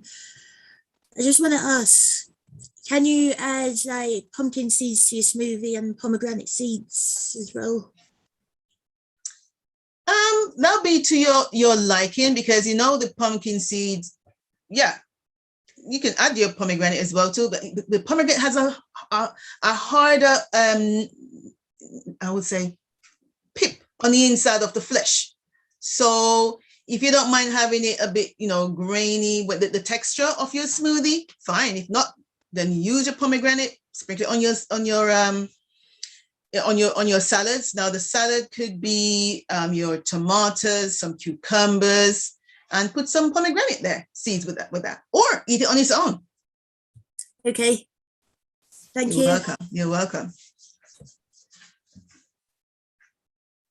Wonderful. Thank you. Thank you very much. Some good recipes there for supplementing that magnesium. For those of you that are worried that maybe I may be driving and on the phone, I promise I have a driver. Our next question, please. There's one on the chat, and I was a bit concerned because I thought maybe that's why you can't do the questions and look at your phone. Edgar's laughing, he's struggling to contain himself. But thank you, Linda, for driving. However, the question is, what is the best time of day to take your supplements, or is it best to take them at night? Thank you, great presentation. And that is coming from Denise. Okay, so it depends what supplements you're taking. There are some supplements you're going to take on empty stomach, so you're going to take them first thing in the morning before breakfast. You're going to some supplements you take them before food or just after food. Some you take in the morning, some in the evening. So it depends on the supplements that you're taking. So with magnesium, I just spoke about magnesium. You can take magnesium after your food. Take magnesium in the morning and in the evening. Magnesium helps to relax the body in preparation for sleep as well. So for those who can manage a warm drink, but depends on when your last meal was. before you have a small warm drink before bed. I always call it a golden tea or something like that. And I say golden tea because it has a turmeric in it, and you know that turmeric milk drink, or a almond hot drink, or a hot drink with almond. But depends on your last meal, and you have to work with I work with the individual, so it's not a blanket for everyone. What am I working with that individual? So, but yes, in how you take the supplements, it depends on the individual, what they're presenting with the symptoms, and also when it's best to take those supplements. Are you going to take them with a group of other supplements, or are you going to take them in isolation? So it all depends very much on the individual, and to get the best from it. Great. I see a message here from Lucy Feifel saying, thank you so much for an informative presentation. I guess I have a question of my own, and it's for the other M, because I think magnesium has kind of crowded out all the other M's. And my question is, what sort of a diet is the best to maintain a healthy microbiome? Now the microbiome, I tell you, fiber. And you may hear this all the time, but it's crucial because the microbes, they want the fiber. They don't want McDonald's. They don't want biscuit and crisps and white rice. They want fiber. So foods high in fiber, they feed on. I always talk about something called resistant starch. And resistant starch is the starch that doesn't break down into the body for us, but it's there for the microbes. So your potatoes, so your root tubules, eat those because they're very good for your microbes. So say no to processed foods, say no to sugars. Yeah. Because they do the body, processed foods, they put pressure on the body. They put on other nutrients like my favorite magnesium to break it down. So that's why magnesium is always depleted or forgotten or whatever else in the body, because don't just a sandwich of McDonald's or whatever processed food it is, whatever that it is for you, it requires magnesium to break that down, because that food's coming in nutrient deficient. That doesn't have much nutrients in it. So it needs the nutrients that's already in the body to break it down for better absorption. So that's why magnesium is always used up very quickly. So while you're eating these processed foods, they're actually eating you, because they're eating you, right? Good way to put it. Yes. Correct. Yeah, they pull from you. They pull too much from you, and especially if I have any of my and I don't want to just pull on my teenage friends, but they tend to eat more of, I'm responsible for my own food now, so I can purchase, and eat. They eat more not so good food than more adults, and it's just to bring the awareness that when you eat processed foods, they pull from you your nutrients that you so really require. So leave them. Yeah. So whole foods, people, remember whole foods. Whole foods, yeah. Whole foods, yes. Foods that will give nutrients to the body, your vitamins and your minerals. We need those because you're strengthening your mitochondria. And once you have a good mitochondria, you have better health. Because remember, the mitochondria, the organelles, sits in every cell in the body, and the cells that make up the organs. The organs, we have body systems. So they are crucial for our health. Very, very crucial. Thank you. Thank you so much. Thank you so much, Sonia. Does anyone else have a question? I do not want to close the forum before you've had your opportunity to ask questions. You can tell Sonia has all the information on hand. So please, if you have your question, please go ahead and raise your hand or just unmute. While the presentation was going on, there was quite a bit of discussion about pumpkin seed milk and what to sweeten it with and how to make it, etc. And thank you very much, Joan and Charlene, for answering the questions. But do you have anything on this one, Sonia? Anything to do with making pumpkin seed milk or even hemp seed milk? Yeah, hemp seed milk and even sunflower milk as well too. I like using sunflower seeds a lot to make my sauce. So if I have my salad, so the salad, it could be a fruit salad, so it could be pumpkin, sorry, not pumpkin, yeah, pumpkins got seeds, but cucumber, tomatoes, that kind of fruits. Then I drizzle with some sunflower cream. So it's using the sunflower to make milk. It's really nice, actually. The pumpkin, of course, see, we love all our seeds because they have the minerals in there. We have our magnesium, we have our zinc going on, and copper, and not to mention copper. Copper is another one, but that's for another day. Incorporate, and that's why I want to encourage us to not just stick with what we know, but to extend our recipes and to incorporate other things in the diet. So pumpkin milk, have a go at that. Look at the recipe, how to do it on YouTube. It's rather easy, actually. So, you soak your pumpkin seeds and you whisk them and you just strain, and it's so easy. It's easy. It's not hard at all to do that. But yeah, and when you do that, you're getting so much nutrients, much better than the dairy, which is going to upset your stomach for lactose intolerance and all that stuff. You don't really need that, not need at all, when you have all these other plant-based foods you can go to and products. I can see quite a few messages here in the, questions, sorry, in the chat. I'll try and respond to some of these. Okay, so one says, what's your recommendation on magnesium to ease pain in my body? Hot baths or to take something, please. Again, hot bath in terms of the Epsom salts. That will be good relaxation for the muscles, of course. And of course, the recommendation would be magnesium malate as a supplement, but load up the diet with magnesium foods.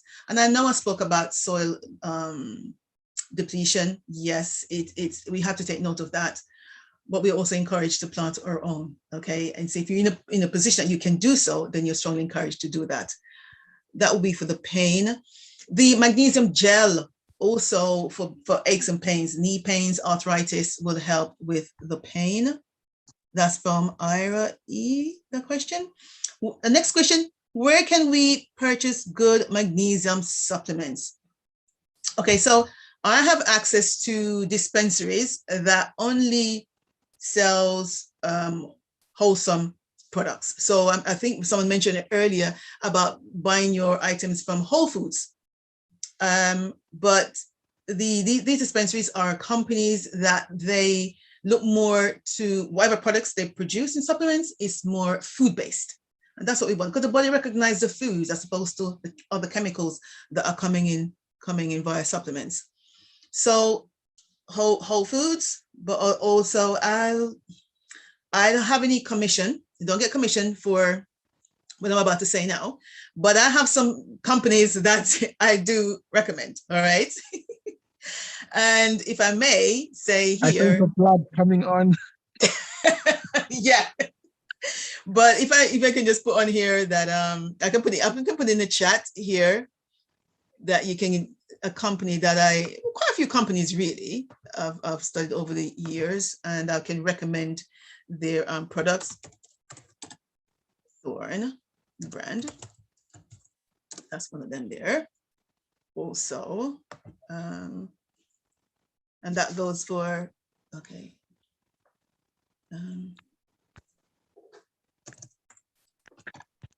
That is a more like a vegan type company there. And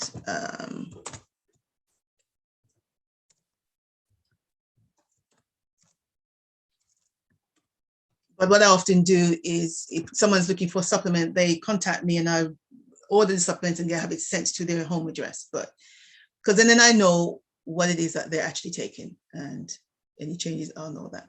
Okay. Question to me, Derek, says, what type of milk to give children with eczema on skin? So I would say plant-based milk and not dairy, because the dairy is what's inflamed and brings that inflammation on the child's skin.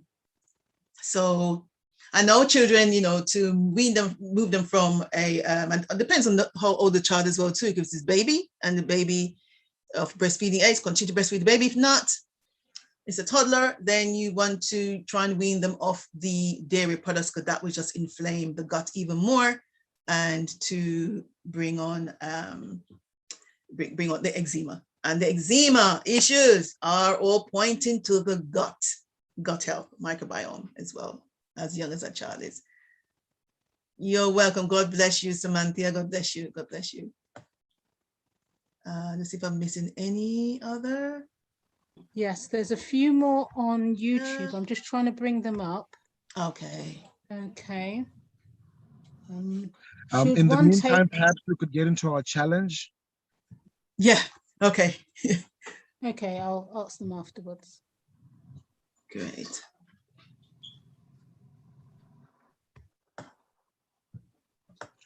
What is our challenge for the week, Sonia?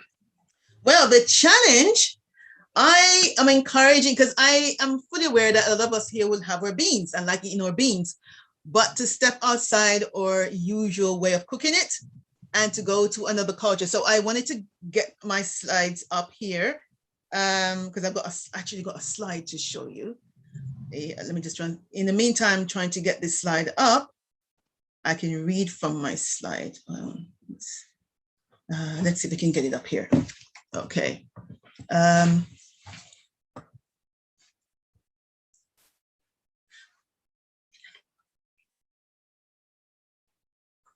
me just see if I can get my slides up for your challenge this week. I know you had seeds last week, but I want you to incorporate the beans, more beans, but different style of cooking. So for example, if you're from areas, for example, the Caribbean, where you normally cook your rice and peas or bean stew, that you jump over into Nigeria and get your moi moi. So get the recipe for moi moi. Okay, right. So if you're, and beans on toast won't do. We won't do that. That's just too easy. We won't do beans on toast. Okay. Beans and rice. Yes. And the Mexican beans, that's a bit too easy as well. It could be waki, and I should have my slide up. But try the red stew from Ghana, red stew from Ghana, or the black-eyed pea soup. The black-eyed pea soup from Liberia. I'm just trying to get my slide up, and then that will help the visuals. That will really, really help. Can I just add, whilst you're trying to get your slides up, just to remind viewers who have joined us later, actually I should put my camera on as well. So yeah, those of you who have joined us later, we do have a YouTube channel. Q did mention it at the top of the show, but just to remind you, because there's been lots of information on the slides that have been coming up, so you can always go back onto YouTube, slow it, well, you can't slow it down, but pause it at the point that you need. And if you wish to take your screenshots, you can do that then. And also share, like, and subscribe. So share with your family and friends, and even those who don't really call you their friends, you can still share it with them anyway. Maybe they'll be your friends after this information has been brought to their attention. Love your enemies, Sharon. That's the way. That's what Jesus tells us. Oh yeah.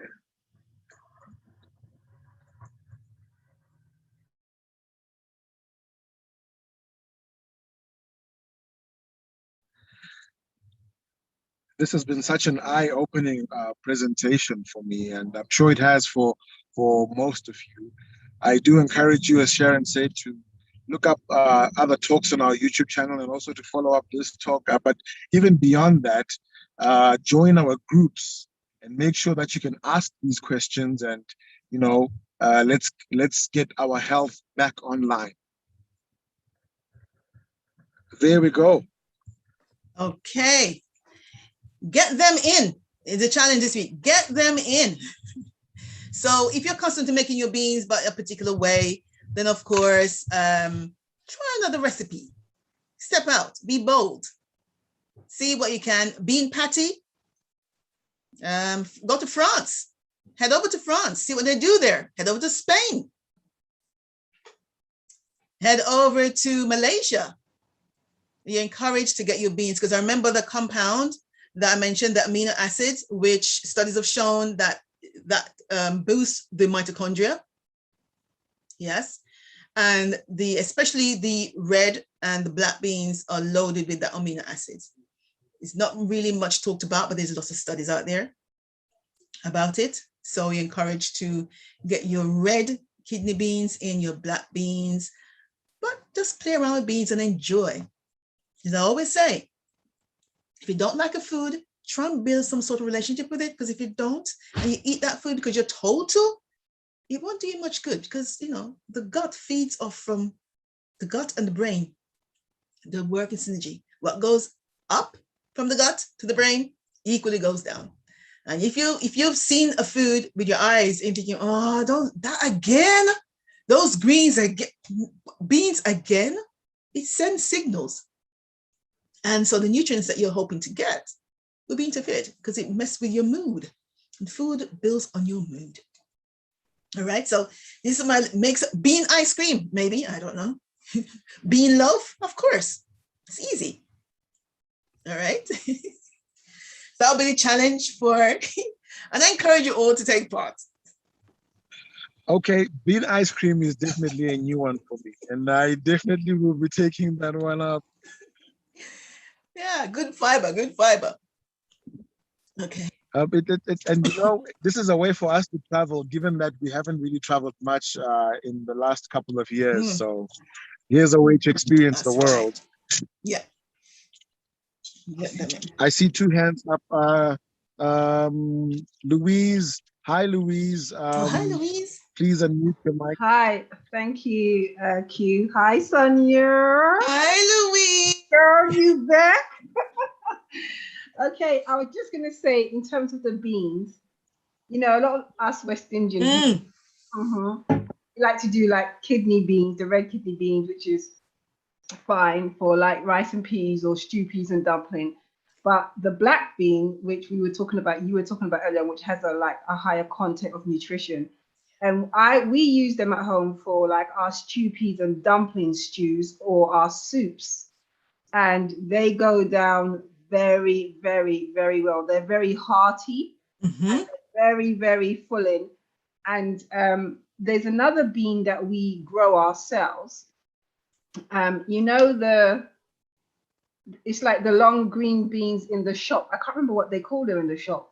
The string beans. The string bean or runner bean? Yeah, okay. Yeah, the string beans or the runner beans. The runner beans, yeah. We grow those, but my husband, because he's the farmer, he lets them grow until they're very massive, really long. And then when he shells them, the beans that come out of them are very multicolored. They're speckled, very multicolored. And we use those in our soups and our stews and stuff like that. And those are very nutritious, very hearty as well. And I'm telling you, you would get a good meal from those, and you don't need anything else to eat with it. Awesome. Lovely, lovely. Thank you, Louise. Thanks for sharing.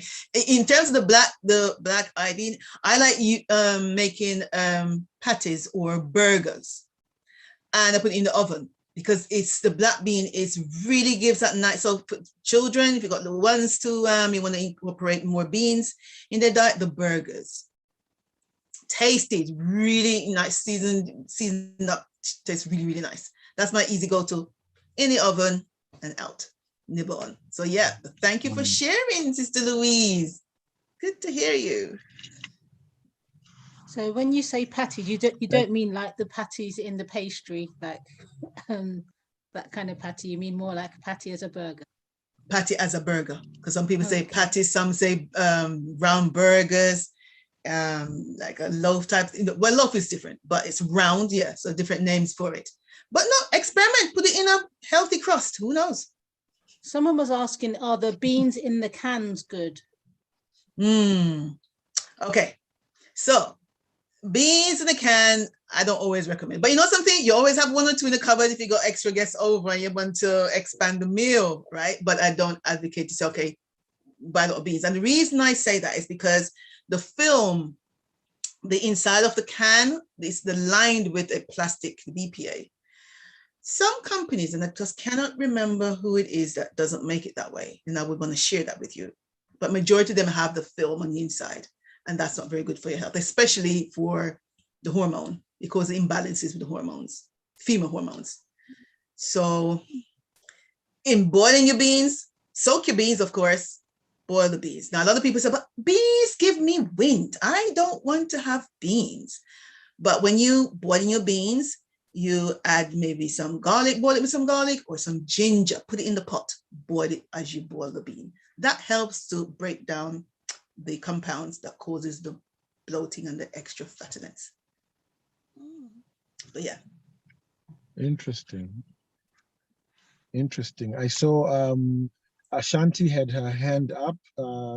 Then we'll come back to Louise Reed. Ashanti.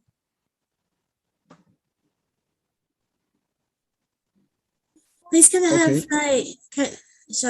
please can I have like the email address from Sonia, please? Okay, I'll put that in the chat again.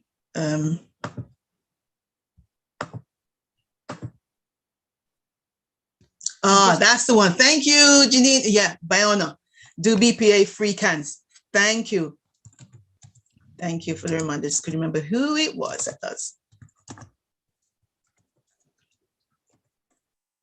And just for those that are on YouTube, because obviously you can't see the chat that's coming through on Zoom, someone also mentioned earlier that the carrot juice, freshly made carrot juice, is a good alternative for babies who struggle with milk.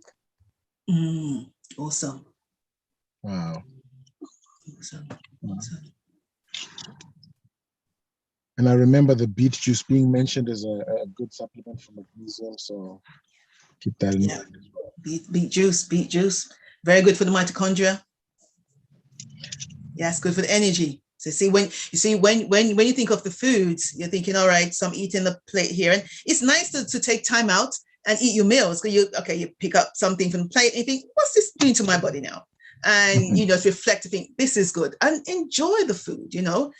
Let's call it mindful eating, but you're conscious in what you're eating and savor the taste and the texture and the flavor and how good it's going to make you feel, how good your cells and the organs and the body system, so you can live this abundant life that God so wants us to live.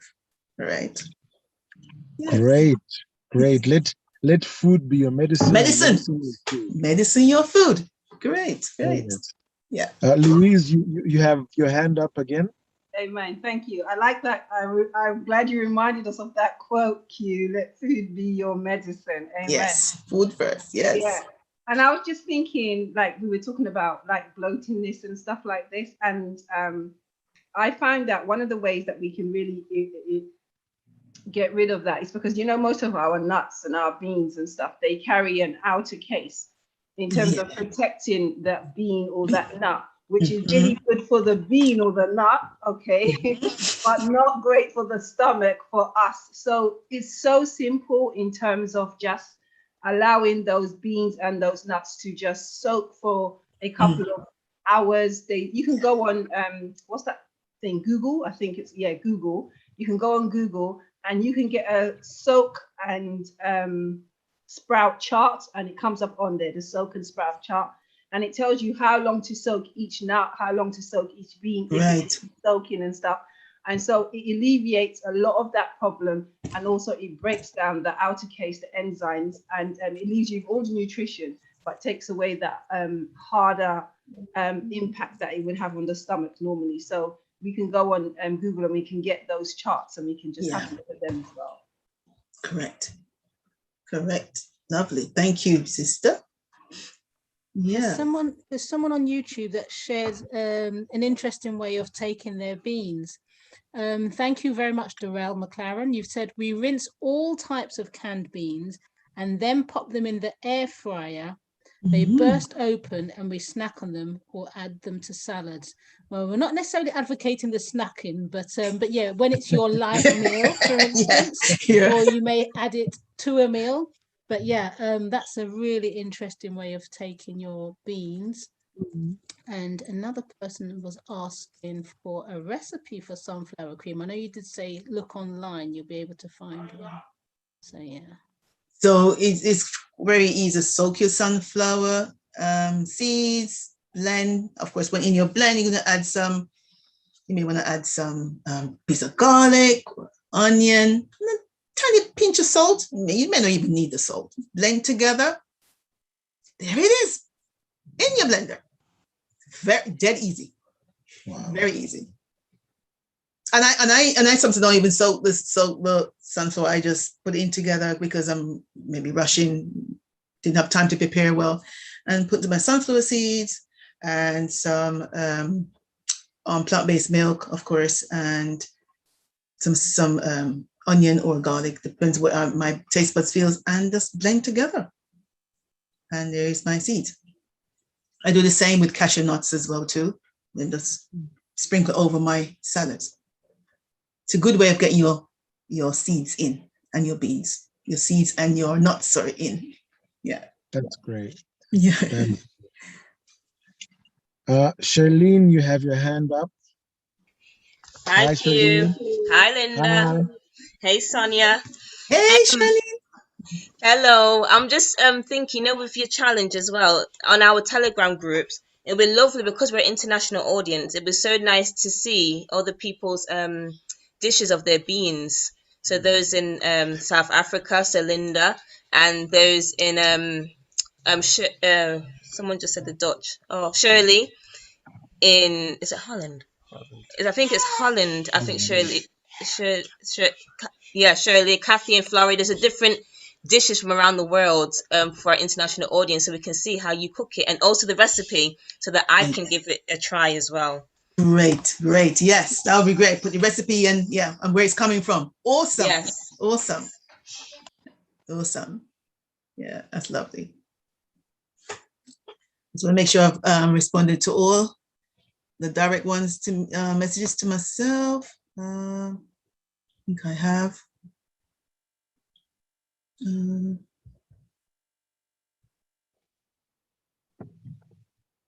Okay. Oh, someone asked about what is good for high blood pressure. Well, I'm assuming you meant in terms of what I presented on, but of course, it's diet. Ensure you remove all the sugars and all the processed foods. They're eating wholesome foods. You follow the 8 laws of health for high blood pressure as well. But also, in terms of what I spoke about, so magnesium, ensure that you're having good bowel movements as well, which means you're feeding the good microbes in your gut. So you have regular bowel movements every day, twice a day, 3 times, if that's the preferred amount, or each time you eat a meal should have a motion. I think if that doesn't answer your question, Mr. Zoom user, you can contact me. I've left my details below. Just trying to see if I've got any other. Right, I think I've covered it all now. That will direct questions to myself. For Your Glory was just sharing that in supermarkets, you can sometimes get beans in paper boxes. I'm not bad at that one, but that's one to look out for. Yes, I think for those in the UK, Sainsbury's, they do their red kidney bean in boxes. But I just, the enamel aluminum kind of foil type of lining. You just to be mindful of that, to be aware that will interrupt. You're trying to do good, okay, support your body, but then you have something else just coming to sabotage that but we have to do our best with our means that we have, and God knows our intentions and He will help us. The body is made in such a way that it will respond. We're doing good. And we said, Lord, this is the means I have. This is what I have. This is what I'm going to do for myself. And He will help us, and He help the body as well. Body will thrive. Thank you for that statement. I think you said it earlier where you said, let's get a good relation with the food, the good food that we have access to, and eventually our body will respond to it. I think God will always kick in, given whatever part we've played. He then finishes off where we're not able to. That's right. Yeah, that's wonderful. I just want to ask, are there any first timers today? Do we have anyone whose first time it is to come on TPI? anyone whose first time it is on the Family Health Show, perhaps. Maybe you've been to the weekly shows, or you've been to one or two other. Oh, hi, I see Hyacinth Bennett. Welcome, Hyacinth Bennett. Ira E is first timer as well. Welcome. She's a first timer. Welcome, Ira E. Yeah, thank you. You're welcome. Welcome. Very informative. Praise God. Praise God. I look forward to more of you. I'm sure you'll be coming to TTI a whole lot more often now. Will do, definitely. Awesome. Awesome. Awesome. Awesome. Hyacinth, welcome as well. If you'd like to just maybe unmute and say hello. Hello, my name is Hyacinth. I live in Houston, Texas. My sister sent me the link, and I thought, let me just try it out. And I'm glad I did. Thank you so much. Awesome. Great. Welcome, Hyacinth. And thank you, sis, for sending the link, for sharing the link. John Edwards, welcome as well. If you don't mind just unmuting and telling us a bit about yourself, where you're from, and, say hi. Yes, good afternoon. Can you hear me? Yes, we can. Yes, my sister sent me this link 10 minutes to 3 p.m. And I logged on.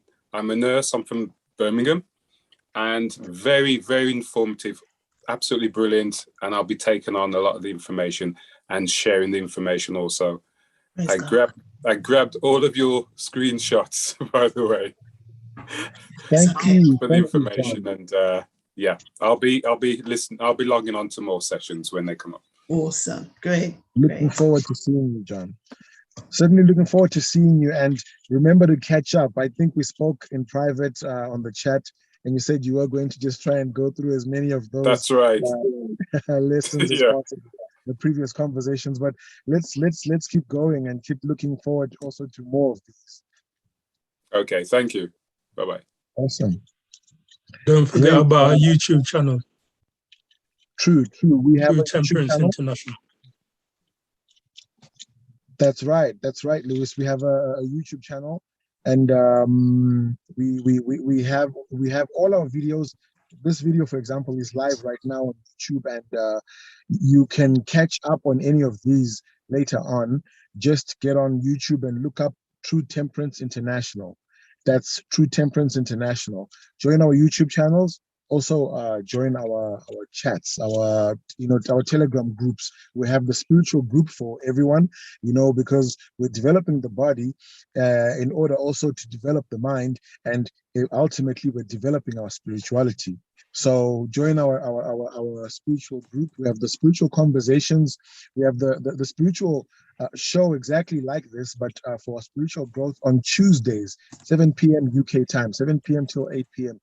UK time, and the theme for this quarter is the mind. So I think that's a really crucial theme for spiritual growth. And then Thursdays we have our essential oil classes. How to use essential oils, and we genuinely have such invaluable lessons in that, because there's so much we can do to improve our health. So please remember to join our Thursday class, which is the essential oils class at 7 p.m. UK time. So whatever place you are in the world, just calculate what time it is in your zone when it's 7 p.m. in the UK.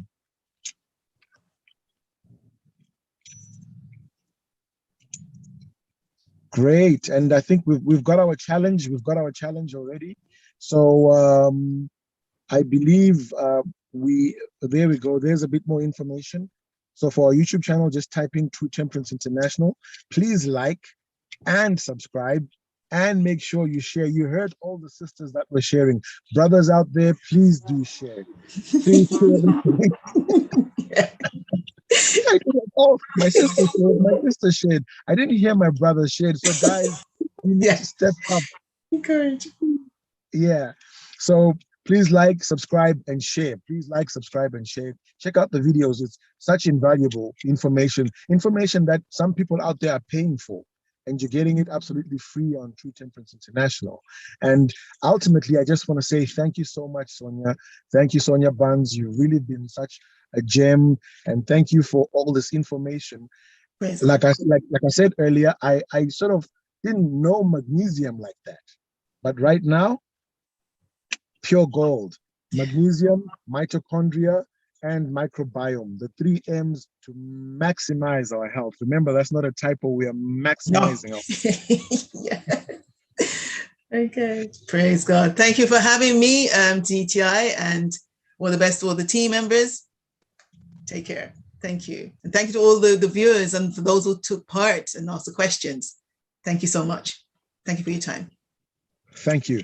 I guess the formal bit of our presentation ends here, and to our YouTube guys, we are going to be switching off just now. But to those of us who are still here on Zoom, we can hang around, unmute your mic, say hello, and tell us a little bit about yourself and which part of the world you're coming from.